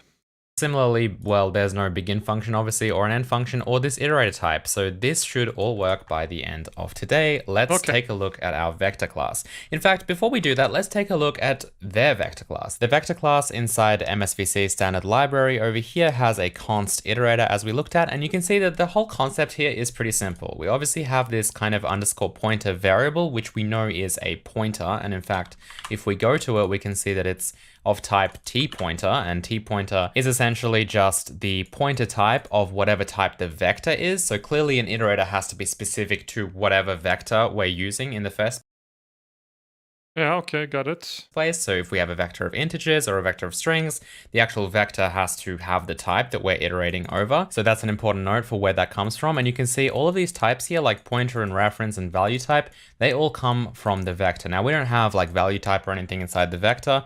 We need to take a look at adding that. You can also see here that the template for this entire iterator is the vector class. So this is a class template over the vector. That's an important detail as well. So this is a class. So we have template class my vector, and then, okay. Template over the vector. That's an important detail as well. And man, he's like just a speedrunner here. Cherno. Have to pause here. And then finally, if we look at all of these things, such as the dereference operator, you can see all it does is dereference that pointer. The arrow operator does the same thing, such as the dereference. Okay, where's this is the dereference operator. This is really interesting. So we have reference operator, const, and then we have const auto my const static cast. Okay. Static underscore cast my vec this. Okay, can't dereference by initialize vector iterators. Okay. Interesting. And if return PDR. The dereferencing what we're doing. Okay. This operator, you can see all it does is dereference that pointer. The arrow operator does the same thing, except without the dereferencing, because we still want to return a pointer here. The operator ++, which is one of the increment operators, the prefix increment like this, that simply increments the pointer and returns this, whereas the postfix increment operator over here is actually going to take a temporary of this iterator. So in other words, just so we have in this case a temporary, and we copy it, increment the current object, but return that temporary, because of course we want to do okay. Vector considerate. So we okay. The increment after we get back the current object. Same with the decrement operators here as well. They follow the same thing. Finally, there's this, well, let's skip this. There's also this plus equals with a certain offset. there's a plus, and there's so many functions here. We're not going to copy all of them because you can see they're all pretty simple to implement. The index operator, that's kind of useful. That of course takes in an offset. And then of course these equals operators are very important because that's, as you can see, what we actually use here to determine whether or not we are at the end of the iterator or not. Now finally, implementing. I don't know why, but I'm really starting to like the structure of C++. Maybe one day I will say I really hate it, but it's keep making more and more sense, right? To me. Begin and end, also pretty simple. Begin. You have so many options, and maybe it's like hard to get into C++ because you have to learn so much to really understand this. Hey, Wolf, how are you doing, man? Do you have a nice day? Die. I did again like the implementation for the merge sort, right? I'm getting better in this topic. And now we're going about the topic iterator in C++ again. Doing good. Bit on the job, so yeah, it's a nice day. Oh, that's cool. Good to know. You are a C++ programmer. Sorry if I'm keep asking. Yeah, you are, right? You are the developer. Maybe I have to write every name and then that I know what you guys actually programming. I'm pretty sure that you program in C++. I'm sure for 70%. Maybe 80%. And Java dev at work. Well, how is C++ in Java? Actually, could you program e-commerce shop completely in C++? Is this possible?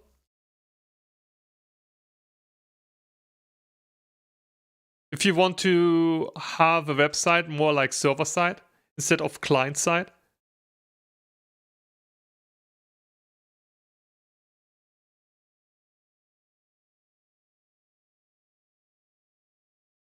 You would still need HTML and JS and JavaScript.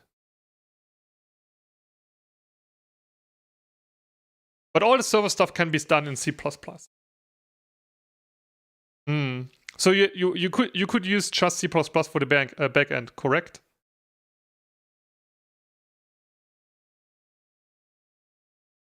The question is, are a lot of e-commerce shops using it? Like performance-wise, it could make sense if you have a really big e-commerce shop, correct? Because I did some research about this topic, and there is actually one company that they say they have a completely pure C++ solution for really good, big e-commerce websites. You know?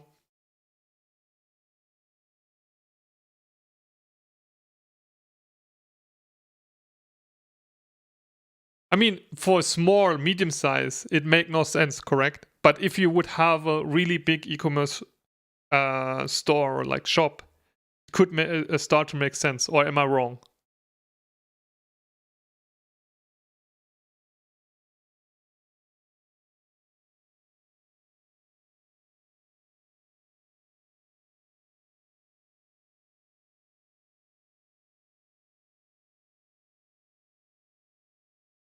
The primary reason to use C++ would be performance. Actually, watch also a lot of about this AI stuff. That like we have right now a Python hype thing, but the base is still in C++, correct?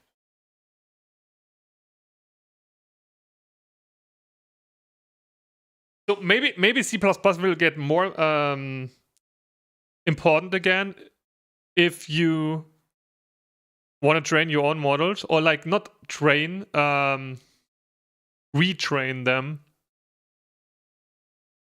on your, maybe one day we can buy the graphic cards, but to be honest, it's not looking.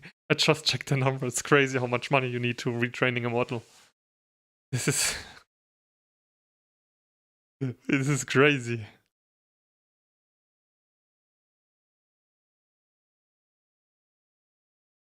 Be Fortran. What does Fortran means?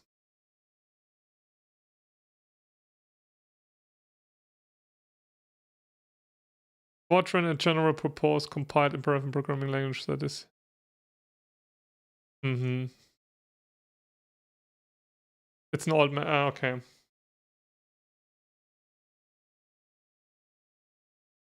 My question is, you're like experienced developer. How deep I'm already in my journey? How much knowledge am I missing to be provide some value to a company? 10%, at least 10%, right? 10% is something. I mean, hello, 10%. Hello, 10% is insane if you're saying that. I would say less, to be honest. I would say maybe 3% or something.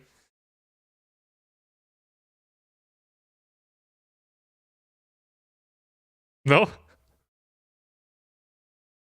Begin is simply the beginning of this data buffer that we have inside the vector class, so it should be... You could easily add negative value. Oh, he's back! Welcome back, CO3F001. Long time no see. Perfect. 10% of things you should know, not 10% of C++ programming or framework universe. Okay, then I'm getting roasted. So 10%. So I need 10 more years that I'm able to provide some value, correct? Maybe 5 more years of C++. No.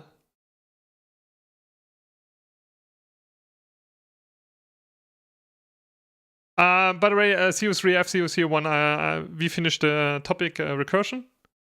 What we did, like, you can check the code. I have it.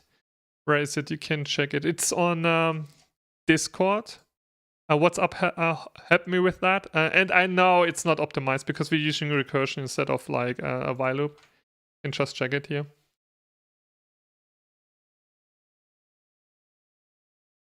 There's no time limit, just learn and absorb the material. If you do it faster, then fine.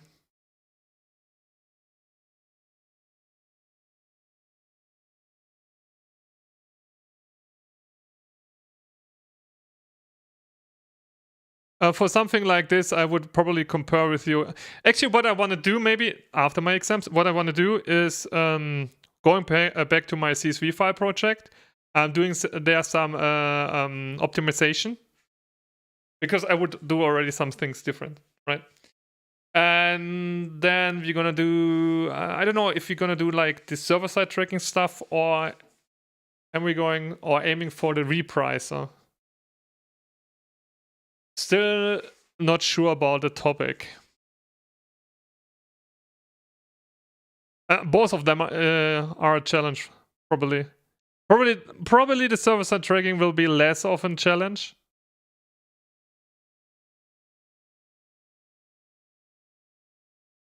Not really. The would be kind of demotivating. You should simply keep on working with projects and get better in using data structure and tools. For example, your debugger usage and understanding of errors and where to search in source codes needs huge improvements.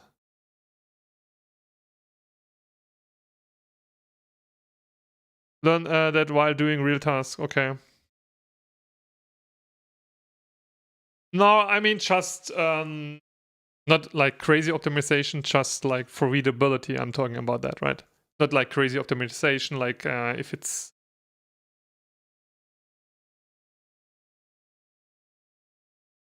Do you need code review on this? I'm pretty sure that's the code.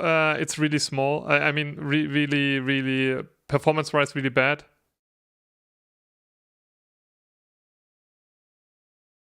If you have an idea how I can do it better in this method, yes. But for me, it was really interesting because I learned a lot with this iterator stuff. That was really cool that you can do stuff like this. C++ devs are cursed with wanting over optimization everything, so I got scared. Okay. No. I know that my code is not optimized at all. It's all about learning new stuff. And I really like this, what we did here. Where is it? I can't zoom in. This iterator stuff was really interesting. Do you know what was really interesting for me? CO3F001. It was really interesting. I just realized an iterator. Someone asked me in a chat, Sven, do you know what an iterator actually is? And I was like, let me think. And then I realized, I don't know. I don't really know. And then we just read it up, like in CPP reference stuff, how it's actually working, whatever. And then I realized it's an object also, right? And that's why I can dereference it, because it's defined this way. And then it was like completely mind-blowing for me. It was like, oh, now I'm getting kinda an understanding how object-oriented programming is working. Do you enjoy pointers? I think they are good. I think if you're doing like embedded system stuff, you need pointers, correct? If you have probably for web development, you're not gonna need it, but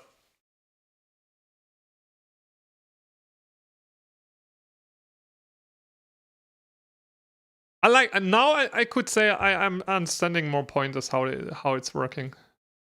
Like Python devs trying to press the whole logic into of one minus liner until it's not readable anymore, and like 5 times slower than a standard C-like structure.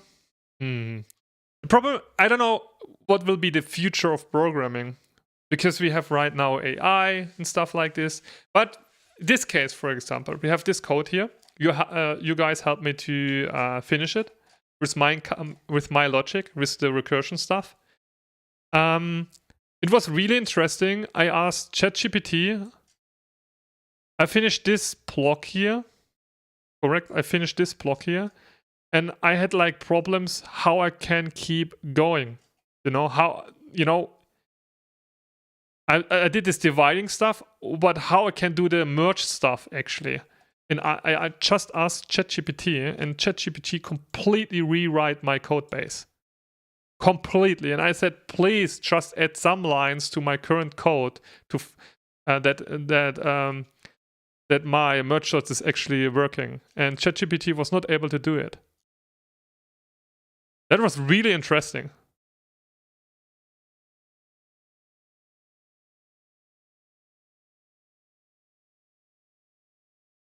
It was not able to help me. I just asked to help me. What would be the next step that my logic, that I can complete my logic? It's just rewrite completely the code.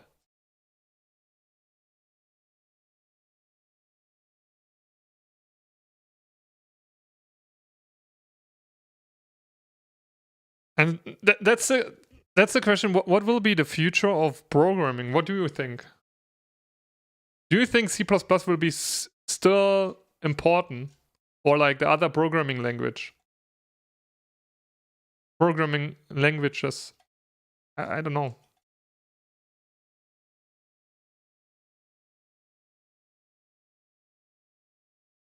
So we have one yes. What is CO3F001 thinking about this?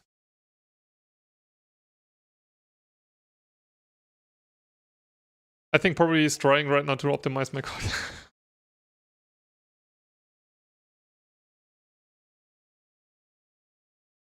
People will either evolve or get phased out of over the next 50 and 200 years.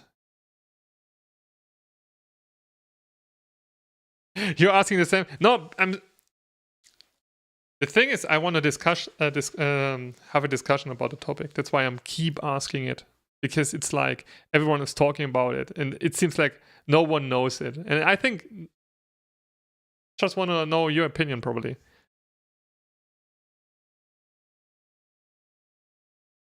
The thing is, I watched a YouTube video about that, and this was really interesting.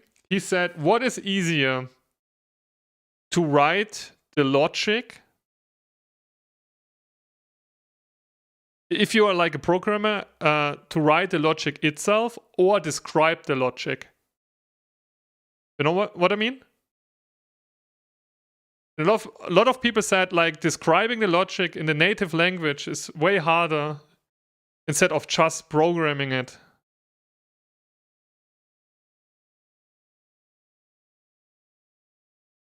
You don't understand why C++ is good. Can I try?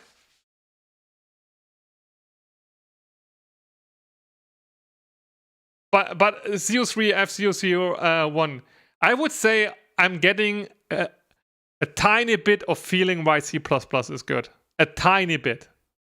Can you live with that? A tiny bit. A tiny feeling about why C++ can be good. No, you don't know other. I mean, I did like in studying back then Java, or how called Java, a little bit Python, a little bit what I did Visual Basic, and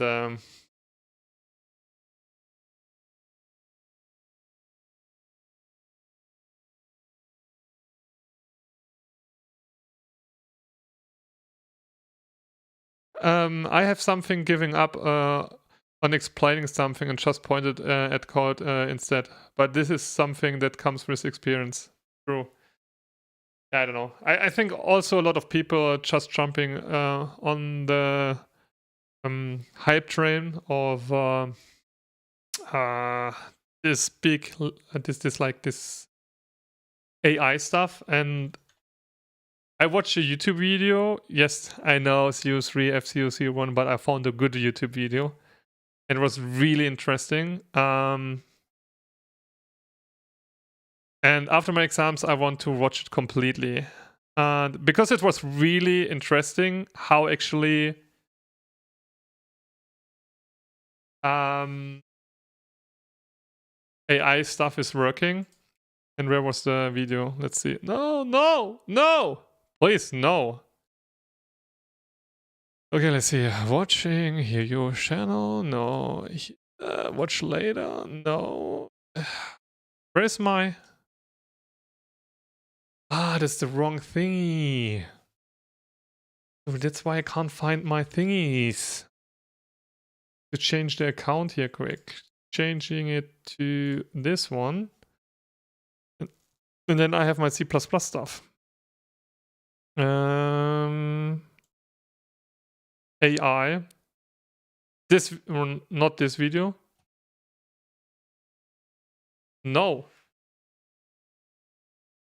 Was it this one? This was good, right? Hi everyone. So by now, I really liked this video. It was so good.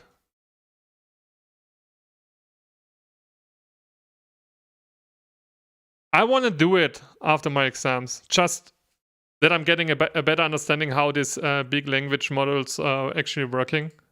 It was really interesting. Did NeoVim not work out? I just decided not to do it at the moment because I have to work, have to learn Trust. I'm gonna do it in 1 month again. Because I will get first a little bit slower. And actually I like also to debug, right?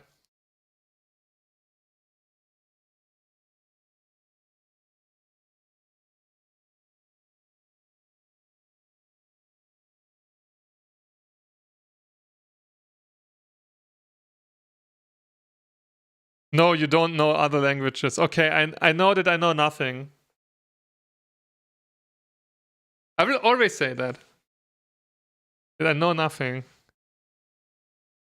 I mean, at least someone said already I know 10%. This is already something.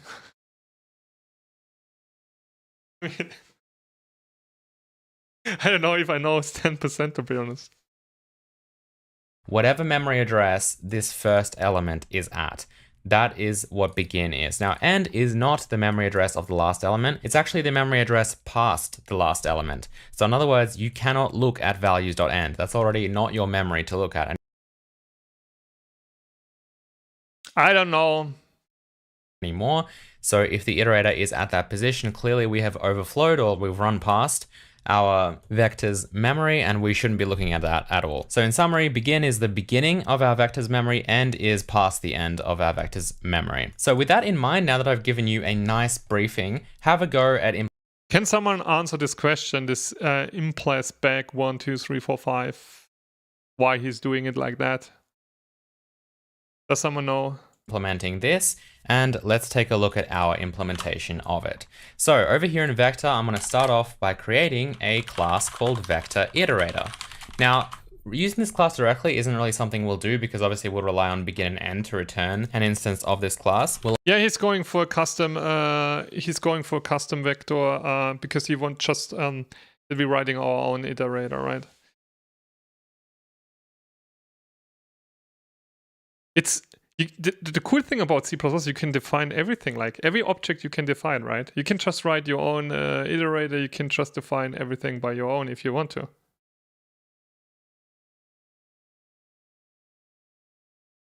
We'll also make it a class template here, so we'll say type name vector. Now I'm specifically not putting type name t or anything to make it obvious that we are indeed supposed to take. I have to get more practice with the template things, right?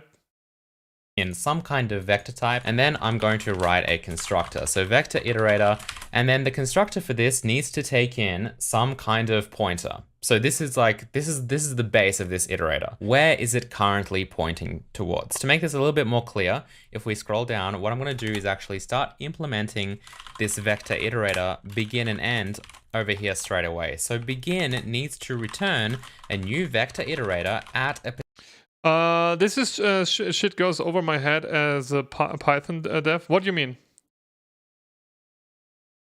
What kind of things? In the beginning, you know, the cool thing about I'm already understanding a little bit. In the beginning, everything in C++ was completely magic for me. Now, you know, now I can already... Not already. Now I'm starting that I'm able to read some stuff. Right? After 3 months, after 300 hours of C++. Python has implicit interfaces too. It's not Python just syntactic sugar. It's just kidding. I'm just kidding. Particular offset, and of course the beginning of our data block here is just mdata. So all sugar what? Sugar of C++ or C? No, I don't know.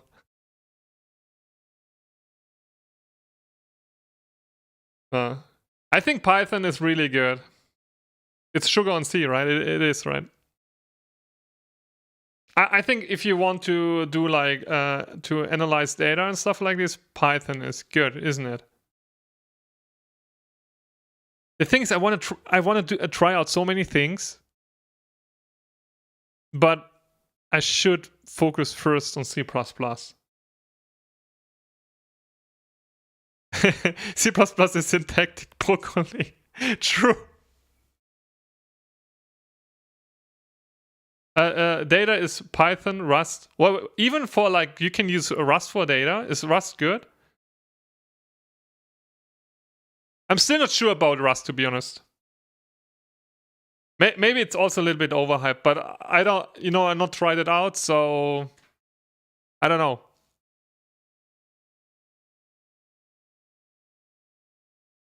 I mean, I just watched from, I think it was from C. I just watched it, something about Björn. Is it Björn, the founder of C++? Founder of C++? Björn, right? Just watch something how to write secure code in C++, and he just actually roasted the people that are using or not willing to learn the new things in C++. Could be true, right?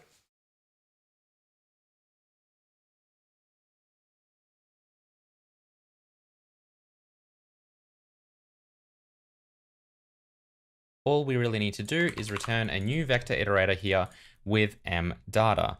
Similarly, end should be returning a vector iterator begin. Okay. Here we're gonna define it and return vector iterator mdata. Okay. Got it. Size t, size const return size. Okay.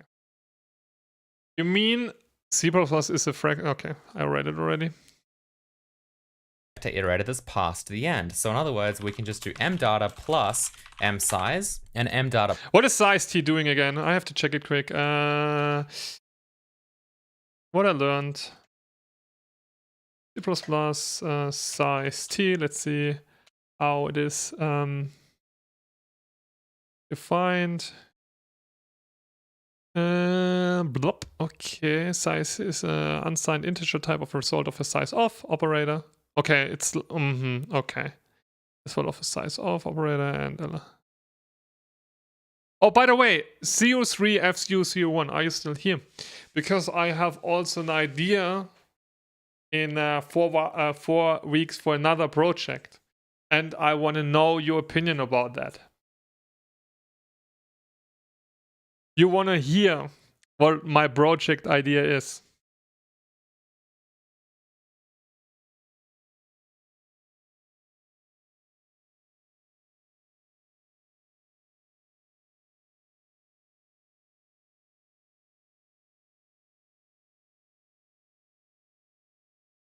So my idea is to write my own allocator. Hotcode allocate, right? Allocate. Wait, let me check.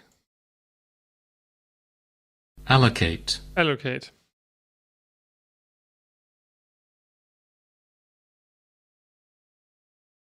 Have too many stuff open.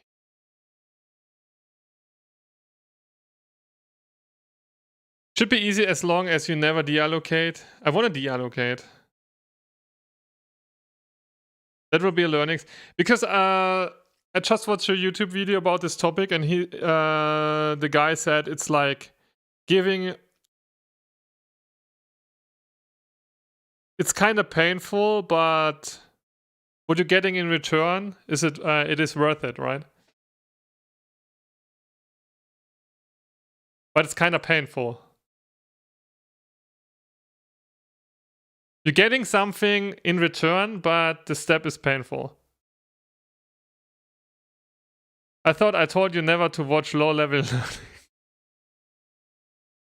I mean, if you're doing low-leveling stuff, right? Low-leveling stuff, then probably, if I'm using C++, I should check it out, right? I mean, then let's say basic understanding, like about how I can program my own allocator.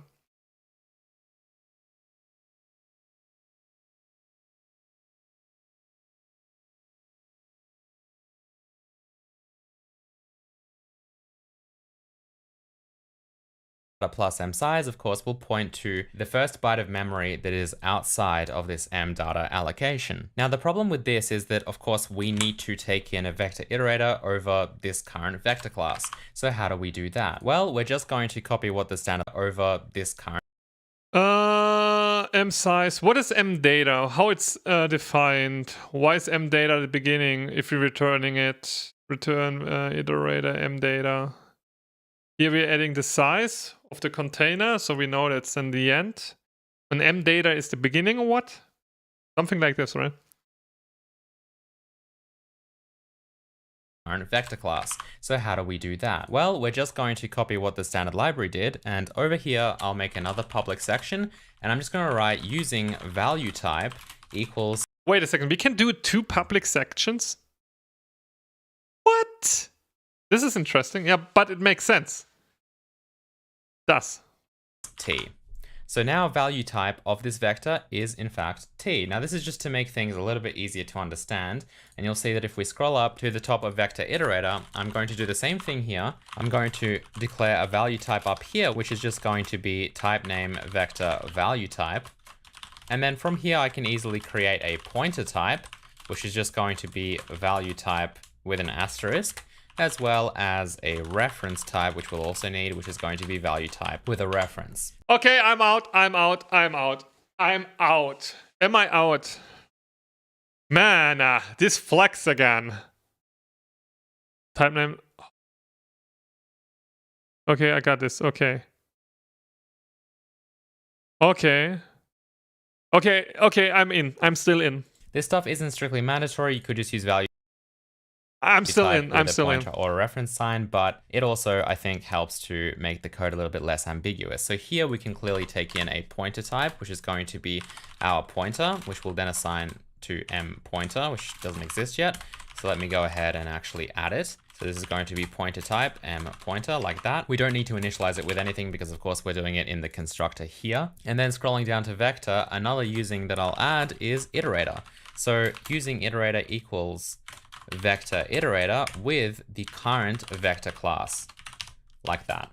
So now we don't actually have to use vector iterator everywhere throughout our code. We just need to simply I should start to use templates, right? Use iterator, and that also enables us to actually use the iterator like so. So vector int and then iterator, just like the standard. I mean, some people saying that templates are terrible in C++. What is your opinion, CU3, FCU1 about templates? Is it a good thing in C++ or is it a bad thing? Library. So scrolling down a little bit inside our vector class, I'll get rid of vector iterator, just replace it with iterator, and down here as well, because iterator. Templates are the whole reason you use C++. But since when we have templates, actually? C++ templates. Since when? Since when we have templates? Maybe someone can just answering the question.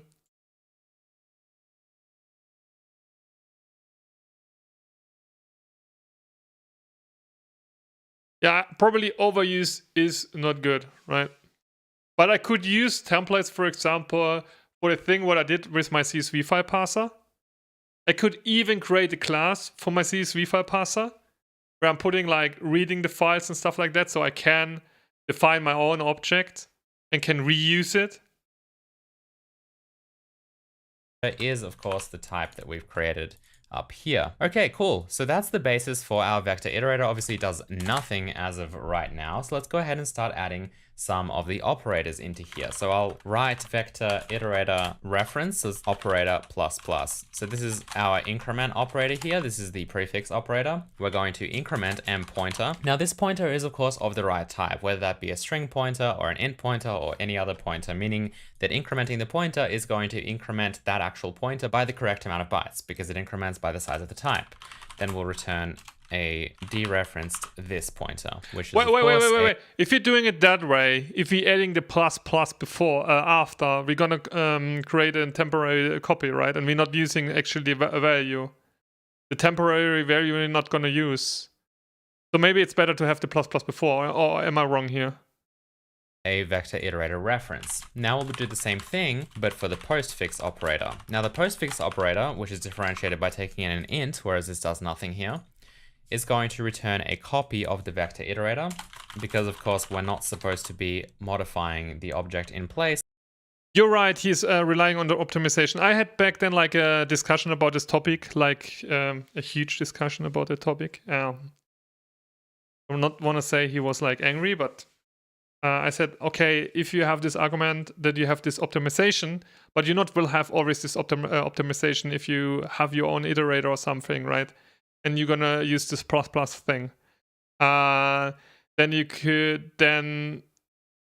you have the pre and the post, and the pre will be faster than the post. If you have an integer or something like this, the compiler will optimize it away, right? Kinda. But still, compile time will be probably a little bit longer, but I get this point. But I think semantic-wise, it still makes sense to write a ++, like the pre-increment. It's like we do with the prefix operator.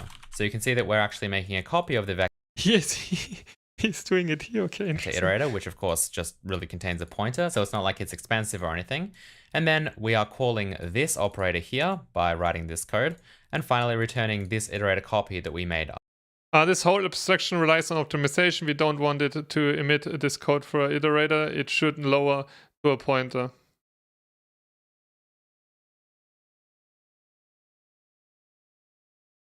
Yeah. Up here. Now I'll copy and paste this stuff for the decrement operators. So prefix decrement and postfix decrement. There we go. We can make this minus minus, and otherwise it remains exactly the same. Now next, let's look at the index operator. So the index operator is going to return a reference type here, because of course we should be allowed to modify it, and then this will just return m pointer plus index, and we can dereference this. We can of course also just throw this in brackets like that. Write the code however you like. I might keep it as m pointer plus index, because since it's a pointer, it just makes a little bit more sense to me to write it like this. And then finally, pointer type operator arrow, which is going to do the same thing, except it's going to actually just return what. Wait, yeah, the arrow is then also an okay. Whatever position we're at. Could you define completely your own combination as an operator, like something like AA++ TT or something? Is this also possible? So we have like no limit?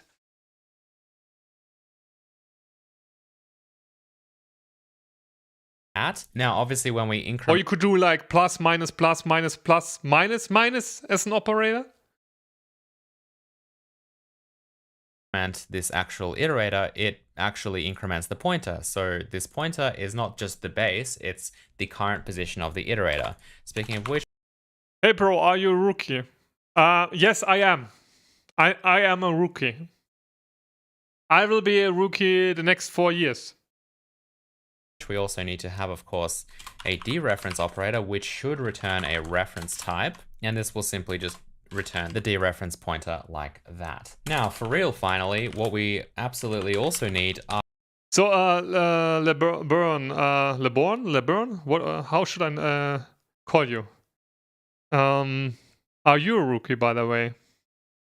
Are those comparison operators. So we can just take in another vector iterator here. I'll mark this as const. And then this, of course, only needs to compare m pointer to whatever the other pointer. Rookie? Can we call C++ rookie for cookies? Is like that. And then for the not... Oh, I have one question, because you are in this... wait. So, Rolf. Or how should I call you, man? You're using C++, and what was it? Python and Java or JavaScript? JavaScript. Java. Okay. Okay, no JavaScript. Because a third-party cookie is really gonna rotate out soon, right? It will be also really interesting. Not equals operator, we can simply just return the opposite of this equals other. And that, ladies and gentlemen, is pretty much all we really need. Now, of course, there are a lot of other things you would probably want to have this support, but I'm leaving it as an exercise for you. And of course, you can take a look at the vector class inside your standard C++ library to see all of the other features that you might want to support, such as these less than, greater than operators, the plus operator here, as well as supporting a const and non-const operator, just like the vector class does inside the standard C++ library. Okay, so now all of this stuff should work, right? Let's go back to our main C++ file. We'll hit Control F7. We'll jump over here and realize that somehow I deleted a curly bracket. So we'll go back and try and compile that again. You can see that succeeds. And now if we hit F5, let's see what we get. Okay, so as you can see, we can now iterate through our vector using range-based for loops, as well as iterators, and that seems to work fine with exactly the same code that we wrote over here. So as you can see, not very difficult at all. Now I do want to quickly mention that obviously this is how you write an iterator for a vector class. It's not particularly difficult because all you need to do to iterate through a vector class, it's not difficult, right? Is just increment a pointer. I mean, you don't really even need an iterator for this. You can just increment the pointer and you're... But you have to know how to do this operator assignment and stuff like this. You still have to know how to do these things. But he's actually, logic-wise, it is not that complicated. Done. But I want you to realize that this concept of iterators translates to any data structure ever. If you have any data structure and you want to traverse it, it could be a graph, it could be some kind of tree, it could be a map. All you really need to do is copy this, but then... It's really interesting. So if you have your own defined object, so you have to write your own iterator, correct? If you want to iterate through these objects, right? This is really interesting that you can... It's a lot of work also on the other end, but It's powerful. Then change what the plus plus operator does. Instead of just incrementing the pointer, maybe it visits some kind of child of your graph or something like that. Now, of course, more complicated data structures will require more complicated iterator implementations, but the concept is of course the same. If you want to practice this to make sure that you understand it, have a go at implementing an iterator for our array class. It's very similar to the vector class, but you'll of course have to write it yourself because I have not written it for the array class. This should be a relatively straightforward exercise, so I encourage all of you who have never done this before to definitely give this a go. Now, finally, just to check to make sure that this works with other types, I'm going The value here is that this abstraction can be intercepted. You can insert debugging code into your iterators.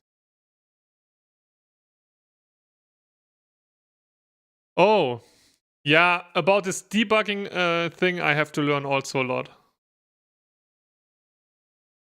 The primary reason is the abstraction. You will see that they use iterators for every container.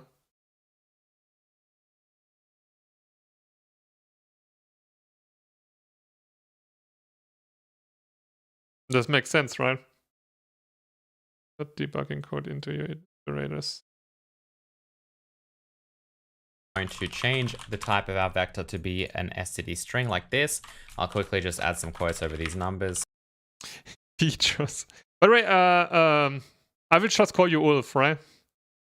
Ulf 4. What are you using right now more, like Java or C++? Ulf works, right? Ulf is good, right? You're Ulf. 03F001, how should I call you? I'm just gonna call you F, right? eFool. eFool.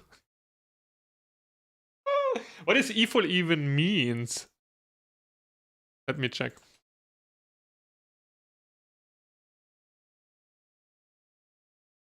Nah, oh, that's funny. No, I'm not gonna call you eFool. Current mostly C++, but that it's because I'm doing more backend work at the moment.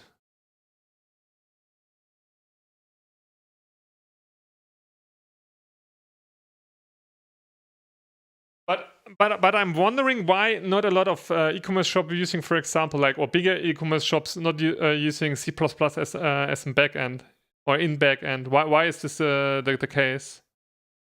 The front end is in Java. So there's like a rumor that like the most Java developers like working for a bank or something. Is it bank the name? No, it's called differently. What is it? It's bank, right? Bank. Yeah. Is it true? Is it true, Ulf? Is it true? The bank your customer? This kind of rumors always, right? Okay, we're not gonna watch this because this was really interesting to watch. This is a nice video. About the basics, how ChatGPT is working. But I'm not gonna watch it today. Now I have a question, and my question is where is my question? Question is, so we have that one. This is working, right?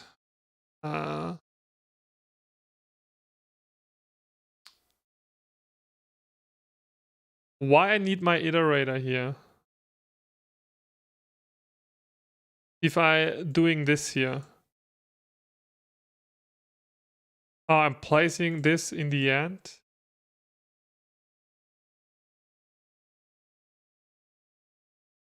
I'm not 100% understanding this statement. Wait, maybe I should check it up again in the documentation.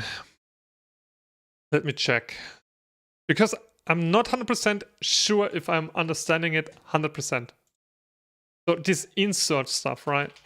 Insert C++ iterator. Let's see. There is a legacy. It's a legacy.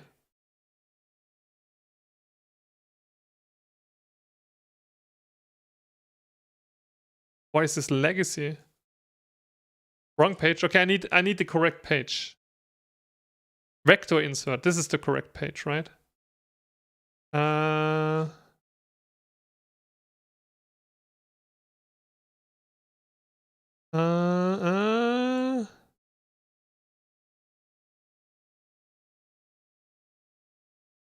No, here we have to begin the end. No, it's not the same. It's not the same.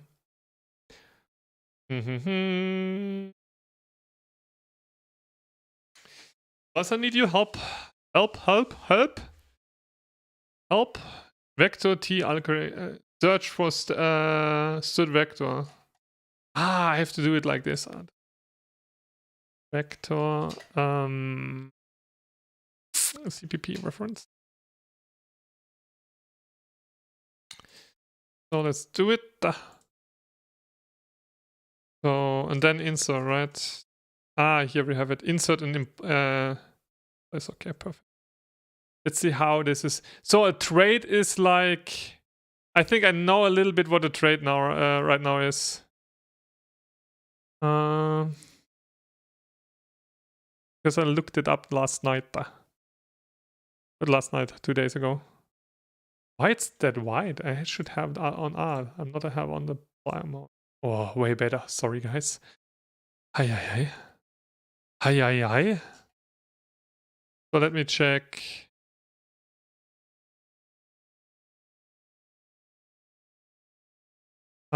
Considerator position. Okay. This is not the case. This is not the case. No. We need this scenario. We have this scenario, right? Size type.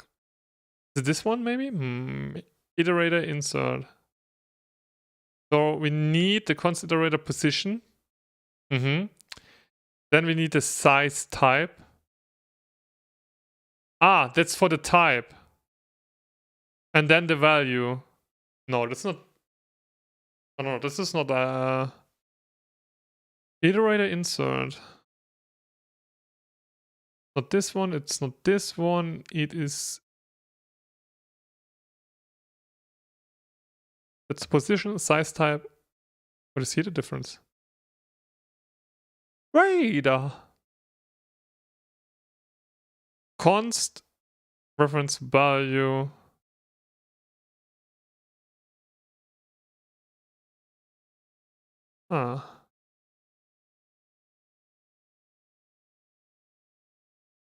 Why we need the type for it? So here, this is actually the value, right?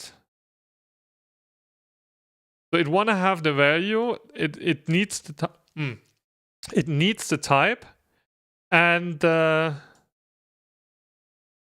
this is the position. It's an unsigned integer. I got it. Unsigned integer, but for why we need this?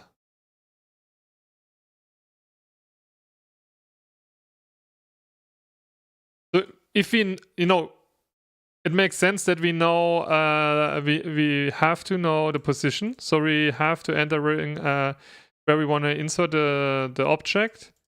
It makes sense that which kind of value we want to insert, but I'm not understanding this middle part, size type. It's an unsigned integer. For what we need this unsigned integer?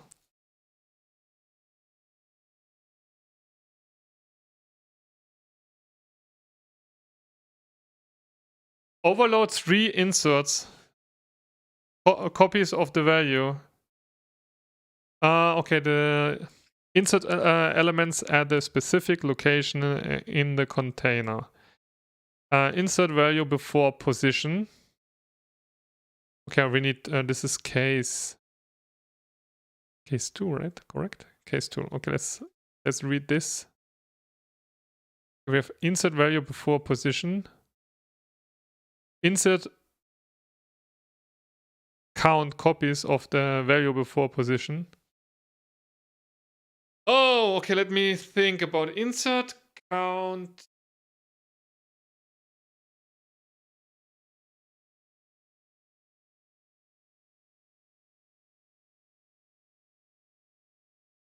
But why we have to count it?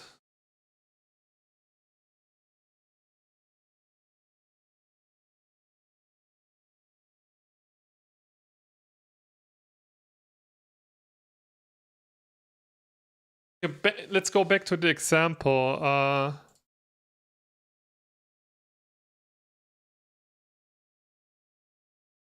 Merge sort, image. Here we go. This was a good. No, I want to have this one. Give me this example, please. Come on, faster, faster. Why it's so slow?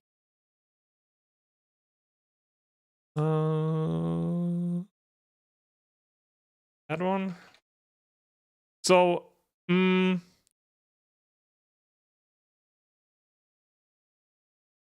we have always this case? So if we hit,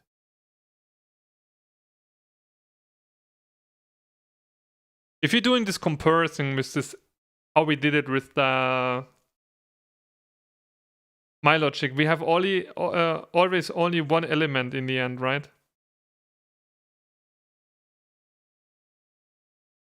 Because this is already sorted then. Or we could have end up here in the comparison. And then we have to put in the 9 and the 10, right? Is this the reason? Okay, let's do this. Let's do this example. 1 is smaller than 2, right? So we push back the 1. Then we iterate 1 up. Then we're comparing 3 compare with 2. 3 is bigger than 2, so 2 will get pushed back. Correct? So this will get 1 up. And then we're comparing 3 with 5. 3 is smaller than 5, so we push back the 3. Then we iterate 1 up. And then we have 9 and 5. 9 is bigger than 5, so we push back 5. We iterate 1 up. Then we have 9 and 7. 9 is bigger than 7, so we push back 7. Then we iterate 1 up. 9 is bigger than 8, so we push back 8. Push back 8, and then we iterate 1 up, and then we reaching on the right side the end. Then we still have the 9 and 10, and that's the reason, right? Why we need the iterator. That means we have to push back the 9 and 10 still, not only one number. And that means we first pushing back the 9, and then we have to insert also the 10. And that's the reason why we need the iterator before, right? Correct? Am I understanding it correctly?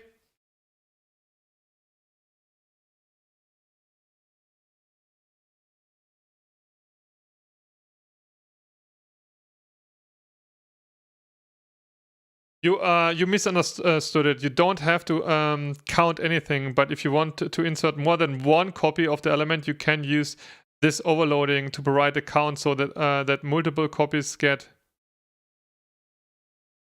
Yeah, that's why you use iterator in your code, because we could have still this scenario like this, that we ended already this container on the right side, and this is on the end, and we still have not pushed back the 9 and the 10. And this is why we have to do it this way. Okay, this is interesting. I don't know. Is it weird if I'm saying I like this kind of? So you know where you want to, always on the merge end and then the right side. But how is this actually working? Can I look it up, right? If I'm going there, peak definition, maybe. Wow, this is cool. Okay, interesting.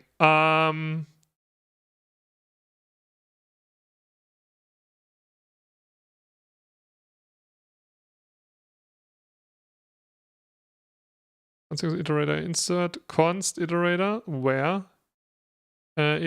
first last. Okay.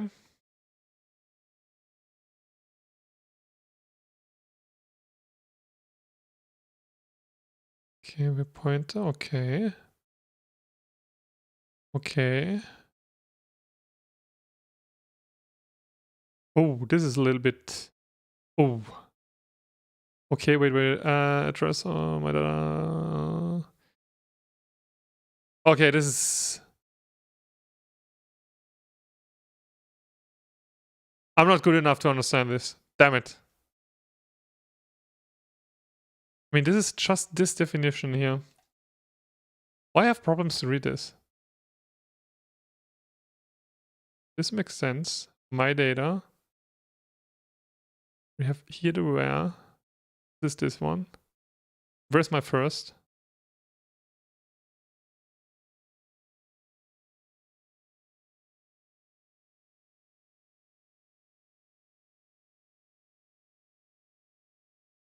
This is debug. Okay, this is debug. Okay.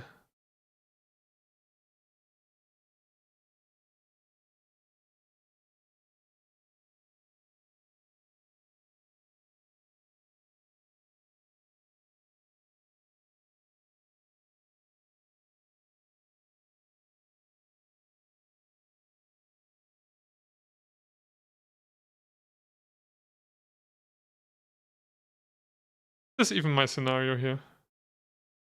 Where? First, last. Yeah. So where are we gonna start? Ah, okay, get it. Ah, okay. Mm-hmm.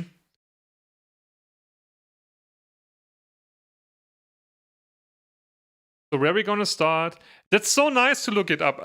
I mean, this makes so much sense. That's cool. So this is the first and that's the last element. And where we want to put it in. So now I want to see click str click function to view in full screen. Maybe I should do it right. But actually I want to see this full screen. Oh, this is defined. Ah, no, we have this one.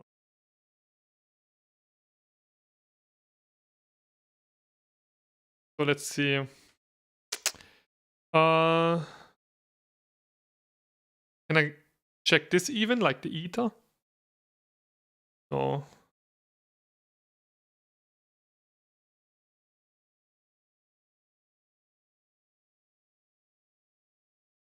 This definition.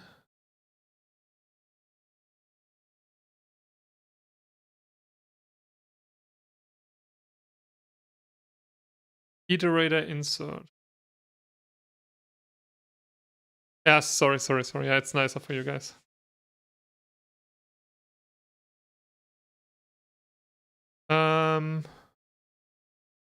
So, but I'm expecting that somewhere in the code, if I have that one, that I have this logic, right, from the iterator insert. So I have to go there then in and check it. How can check this then? I mean, this has to be also somewhere defined, right? But where is this then defined?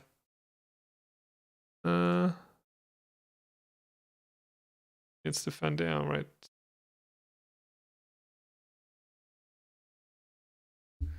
So we have the where.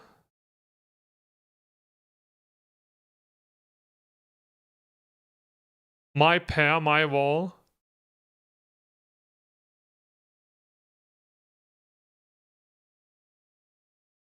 This is the old first point. But I'm expecting that we're counting it up, right? I'm missing the logic for it. The method has an if statement that picks between two methods. You need to go into those function to find the actual inserting. Where is it? Which one is it? Let's see, iterator. Is it this one? No.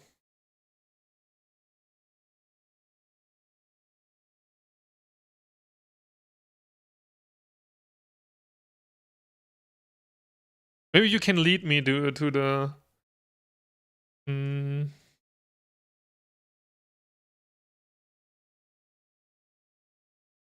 line 1243. 1243. Ah, yeah, that makes sense. Okay, if statement and then in count range. So where first? Ah, okay, and then we have to go to check what is going to happen here, right? It's the naming is also really good. Insert counted range. So we're going here.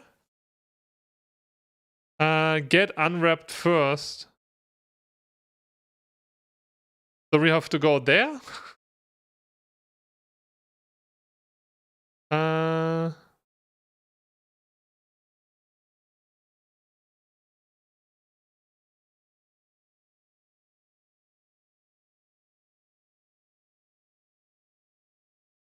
iterate concept and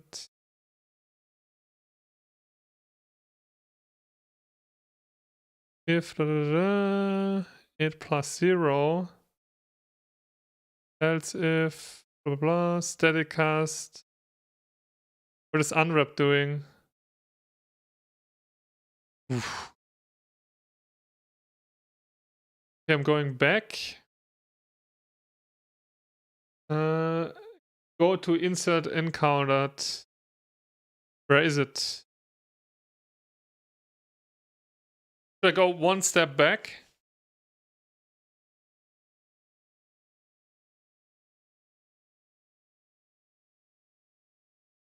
Ah, here.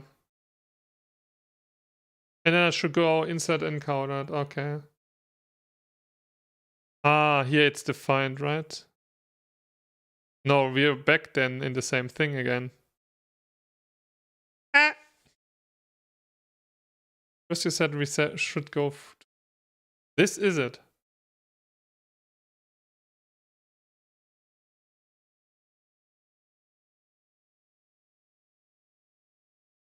Okay, insert range first, last at there, and then we have if first is equal last, return nothing to do, avoid invalidating iterators. Okay, I got this. But I want to see where the first is gonna get counted up, you know, like where is it then? So we have auto my data. Appendant encounter range is likely to copying. Stood move. Ah, yeah. First and stood move last. Let's check this. Yeah. Yeah, you're correct. Here you're right. So we have either first and constant last. Insert range first, last at the end. And then we have here this for loop. And then we're going to say if first is unequal last, iterated one up. Oh, they're doing it this way. They're doing it the right way. Right, and then emplace, this is called emplace, right? One and at back, boom, right? And then we giving back the count. Wow, this isn't. Yeah, nice. I'm starting to like C++, man.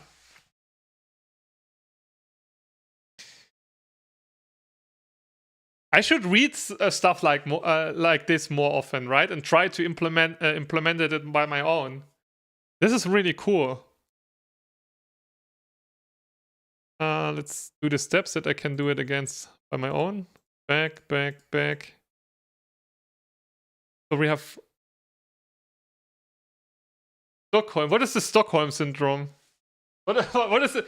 Guys, what is the... Okay, we're gonna watch a video about this and then I'm gonna... what is the Stockholm syndrome?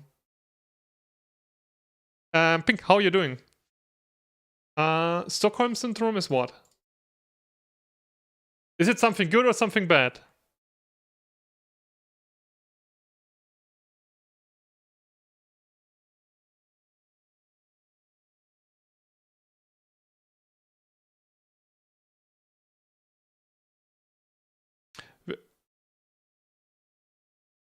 Oh, getting a call. 1 second, guys. Be right back.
So I'm back, everyone.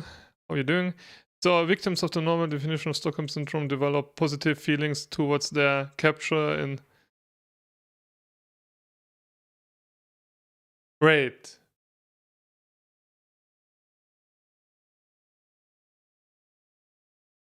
I'd have to translate it to German.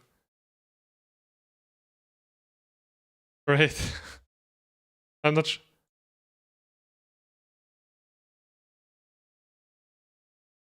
Oh no, that's a bad thing, guys.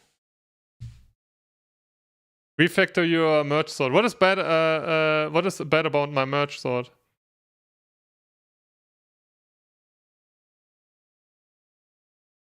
Ah, I got. Man, this is not funny. Need a refactoring? I mean, it's correct.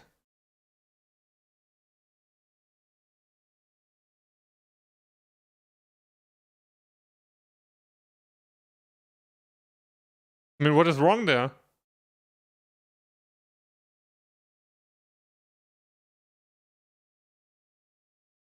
Ah, you refactored my merge sword. Did you post it in my Discord or where you posted it? Let me check. My girlfriend will arrive soon. I won't just redo what I did. So if I want to look up stuff, if I'm not understanding it, right? So we're gonna do it again. I had a problem to understand that one. So what we did so far was, oh no, not this one. We went there.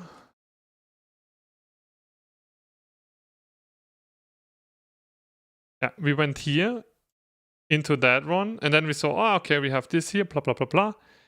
And then we had the line where you said, insert count range. We went into that one.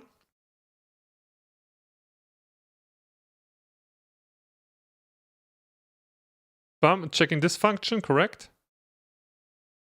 And then we have where first and count, and then we have to find what we have to find then.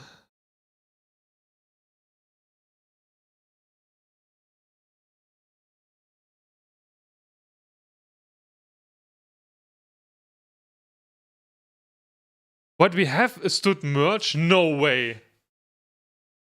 Wait, I'm gonna check it. This is insane. Wait, I'm gonna save it. Click on my Discord so other people can see it. I will just set like search merge sort, and then your name is CO3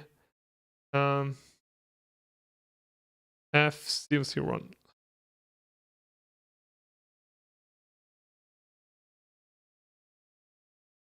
Okay, posted it. Let me check. So we are here. Now I have to check. Then you said to me.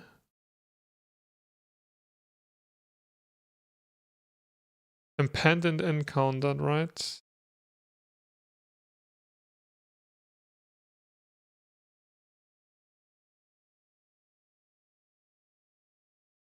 So you said I have to go deeper even, right?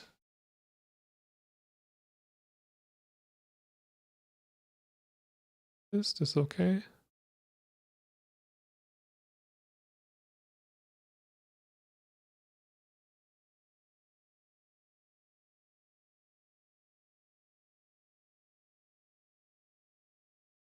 It's hard to here.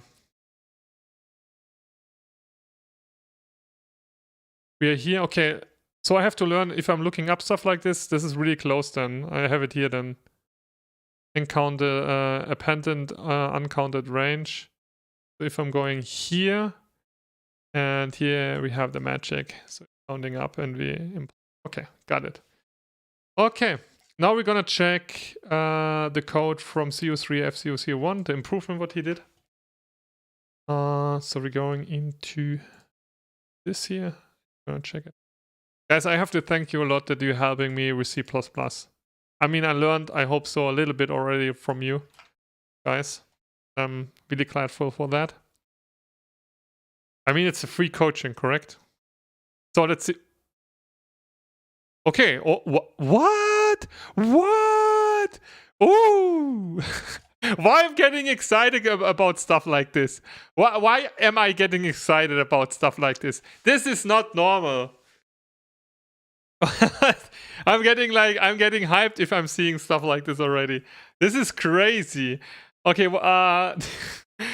okay, let's see. We have printVec. It's the same what I did so far. Then we have studVector merge sort. Okay, he's calling the same and he's doing this also. Then we have autoconst size, container size. Yeah, it makes sense to do it like this. Then he's saying if size is smaller than equal 1, return the container. That makes sense. Then we have autoconst mid size divided by 2. Defined it this way. And then we have autoconst left merge. So then we're going to call here the merge. This makes sense. And it is also const, right? Because we're not going to change it. Read only. Aha, okay. Then we're calling merge sort. Wait a second. Wait a second. We have something like merge sort already in?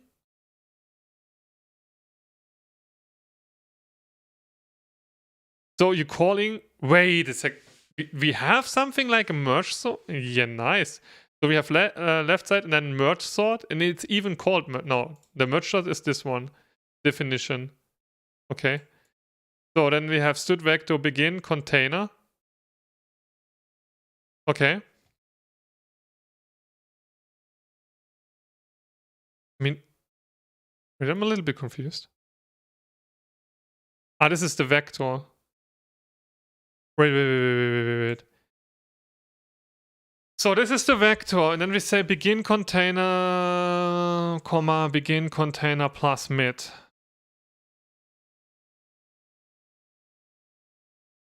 It's the same thing what we did with the iterator before, right?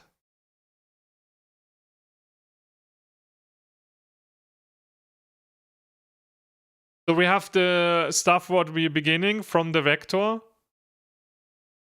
And this adds the mid.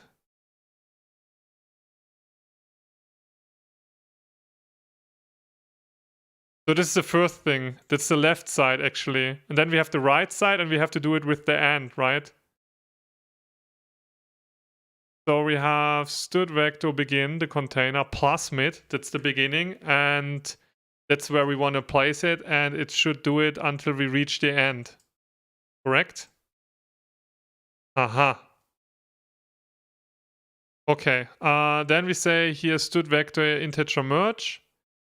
Reverse size, merge dot reverse size. Okay, what is this doing? Reserve. Okay, for that I have to know what reserve means. Reserve. Okay, got it. What is this doing? Can someone explain quick? That may as well be an iterator. The index isn't used anywhere also. Okay.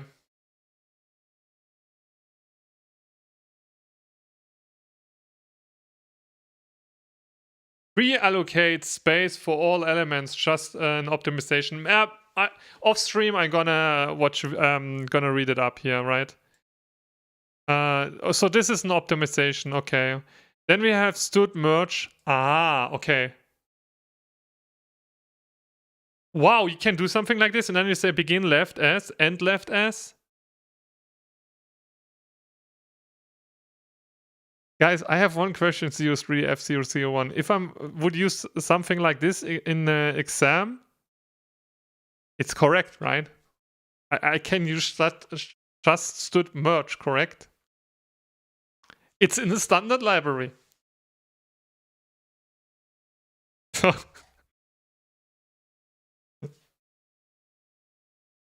I mean, as a professor, I would write, okay, you have to write a merge sort without the library, standard library algorithm. Yeah, stud sort, but yeah. If I would use stud sort, I think, yeah, it's a little bit. Stud merge and the other method from algorithm are incredibly useful and usually considered best practice. Okay, so write merge real quick. What do you mean merge real quick?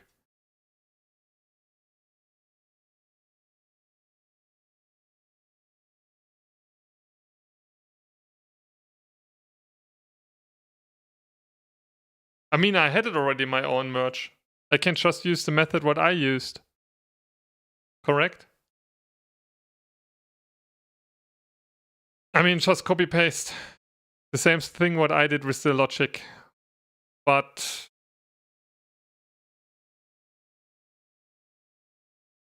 let me see. So you have begin and that makes sense. Begin and and the right one. Okay, makes sense. Okay, stood back, insert, merge. What is this doing? What is this doing? In back inserter. So we have the begin, the end. I have to check this up. Okay. And then return merge. So this is merge in the things. I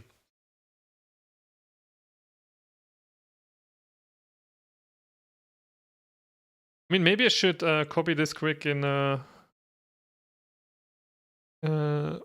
not opened anymore.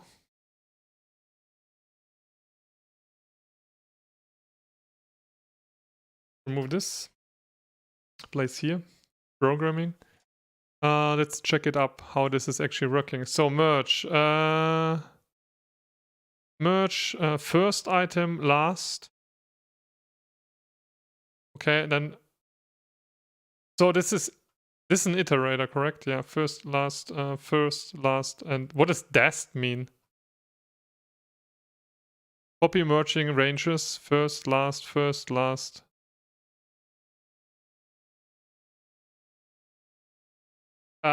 Stood back inserter is what we call an output iterator, which is in this case effectively calls pushback for every result for stood merge. I'm gonna read it up off stream. Like, this is really, really interesting for me. So this is just the back inserter. So got it. It's like the pushback, right?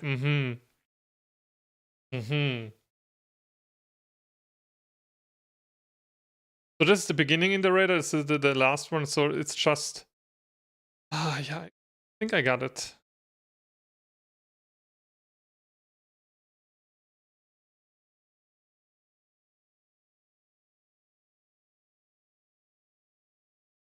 Oh, it's using move and stuff like this. Ooh, this is so good. Of course, if you're using that one, this is way more efficient, right, than my one, what I have.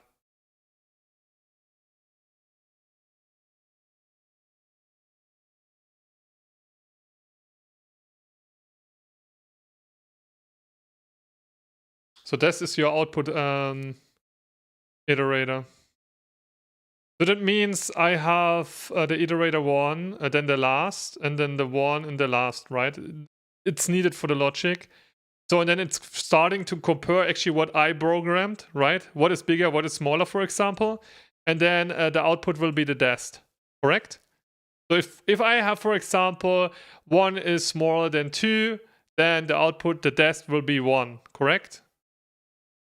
Then return std merge first, last, first, last, and then the dast. What is this here doing? Okay, this is a struct. Okay, this is also defined somewhere. Okay. A left, right. Okay. Another static cast. Okay. Okay, I don't get it.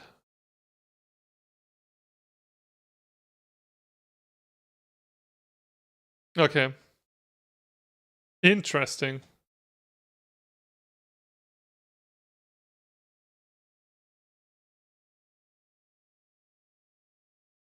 So if this is already doing the dast thingy, right? If I've stood back inserter, why I still need that one then? Ah, okay, we have this one, and this is my... Ah, okay, got it. This is my dest, or what?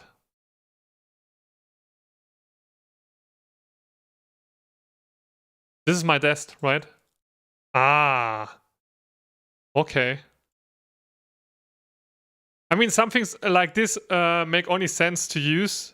Use it if you try it by your own to write your own merge sort, correct? Mm-hmm. Where is this now? Like that? What we're missing?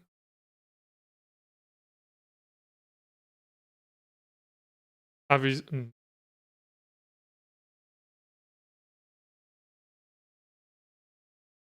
Okay, and what we did then, you used like... Why are we getting an arrow, by the way? Let me copy this again. We have that one. So I have an arrow here. Argument list for a class template stud vector is missing.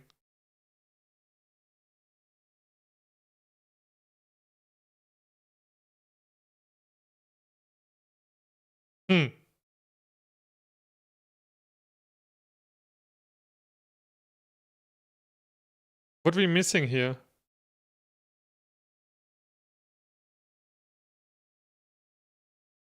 Are we missing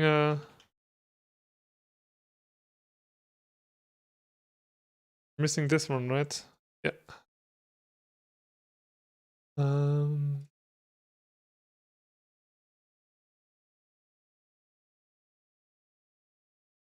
11x. Oh yeah, perfect. Interesting. Oh, I'm starting to like C++. Sorry that I'm saying that. I'm really sorry that I'm saying that, but it's cool. I like it. I mean, probably because I'm making a little bit more progress. And that's the reason. Okay, let's check that. What are you doing here? You have the array. You initialize it. Can you, if you're using this initializer, can you say you initialize it with 0? Yes, correct.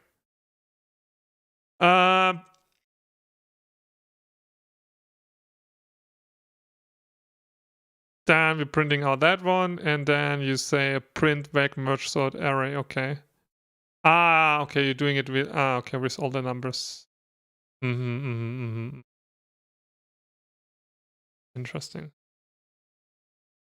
I would call it default initializer. But how is a default initializer working actually?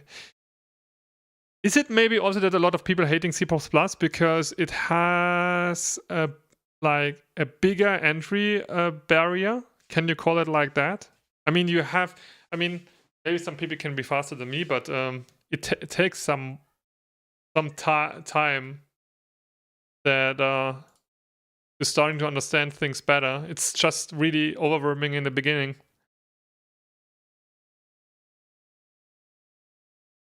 Okay. Yeah, makes sense. Yeah, define them. Okay.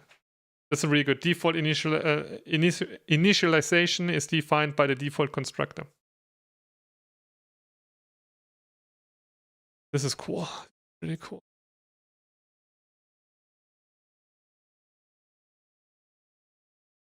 I think you need more time that you can do something with C++.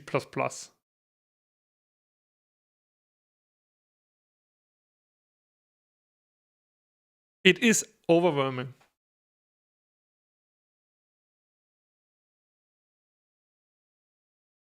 But it's in the other end, it's really powerful.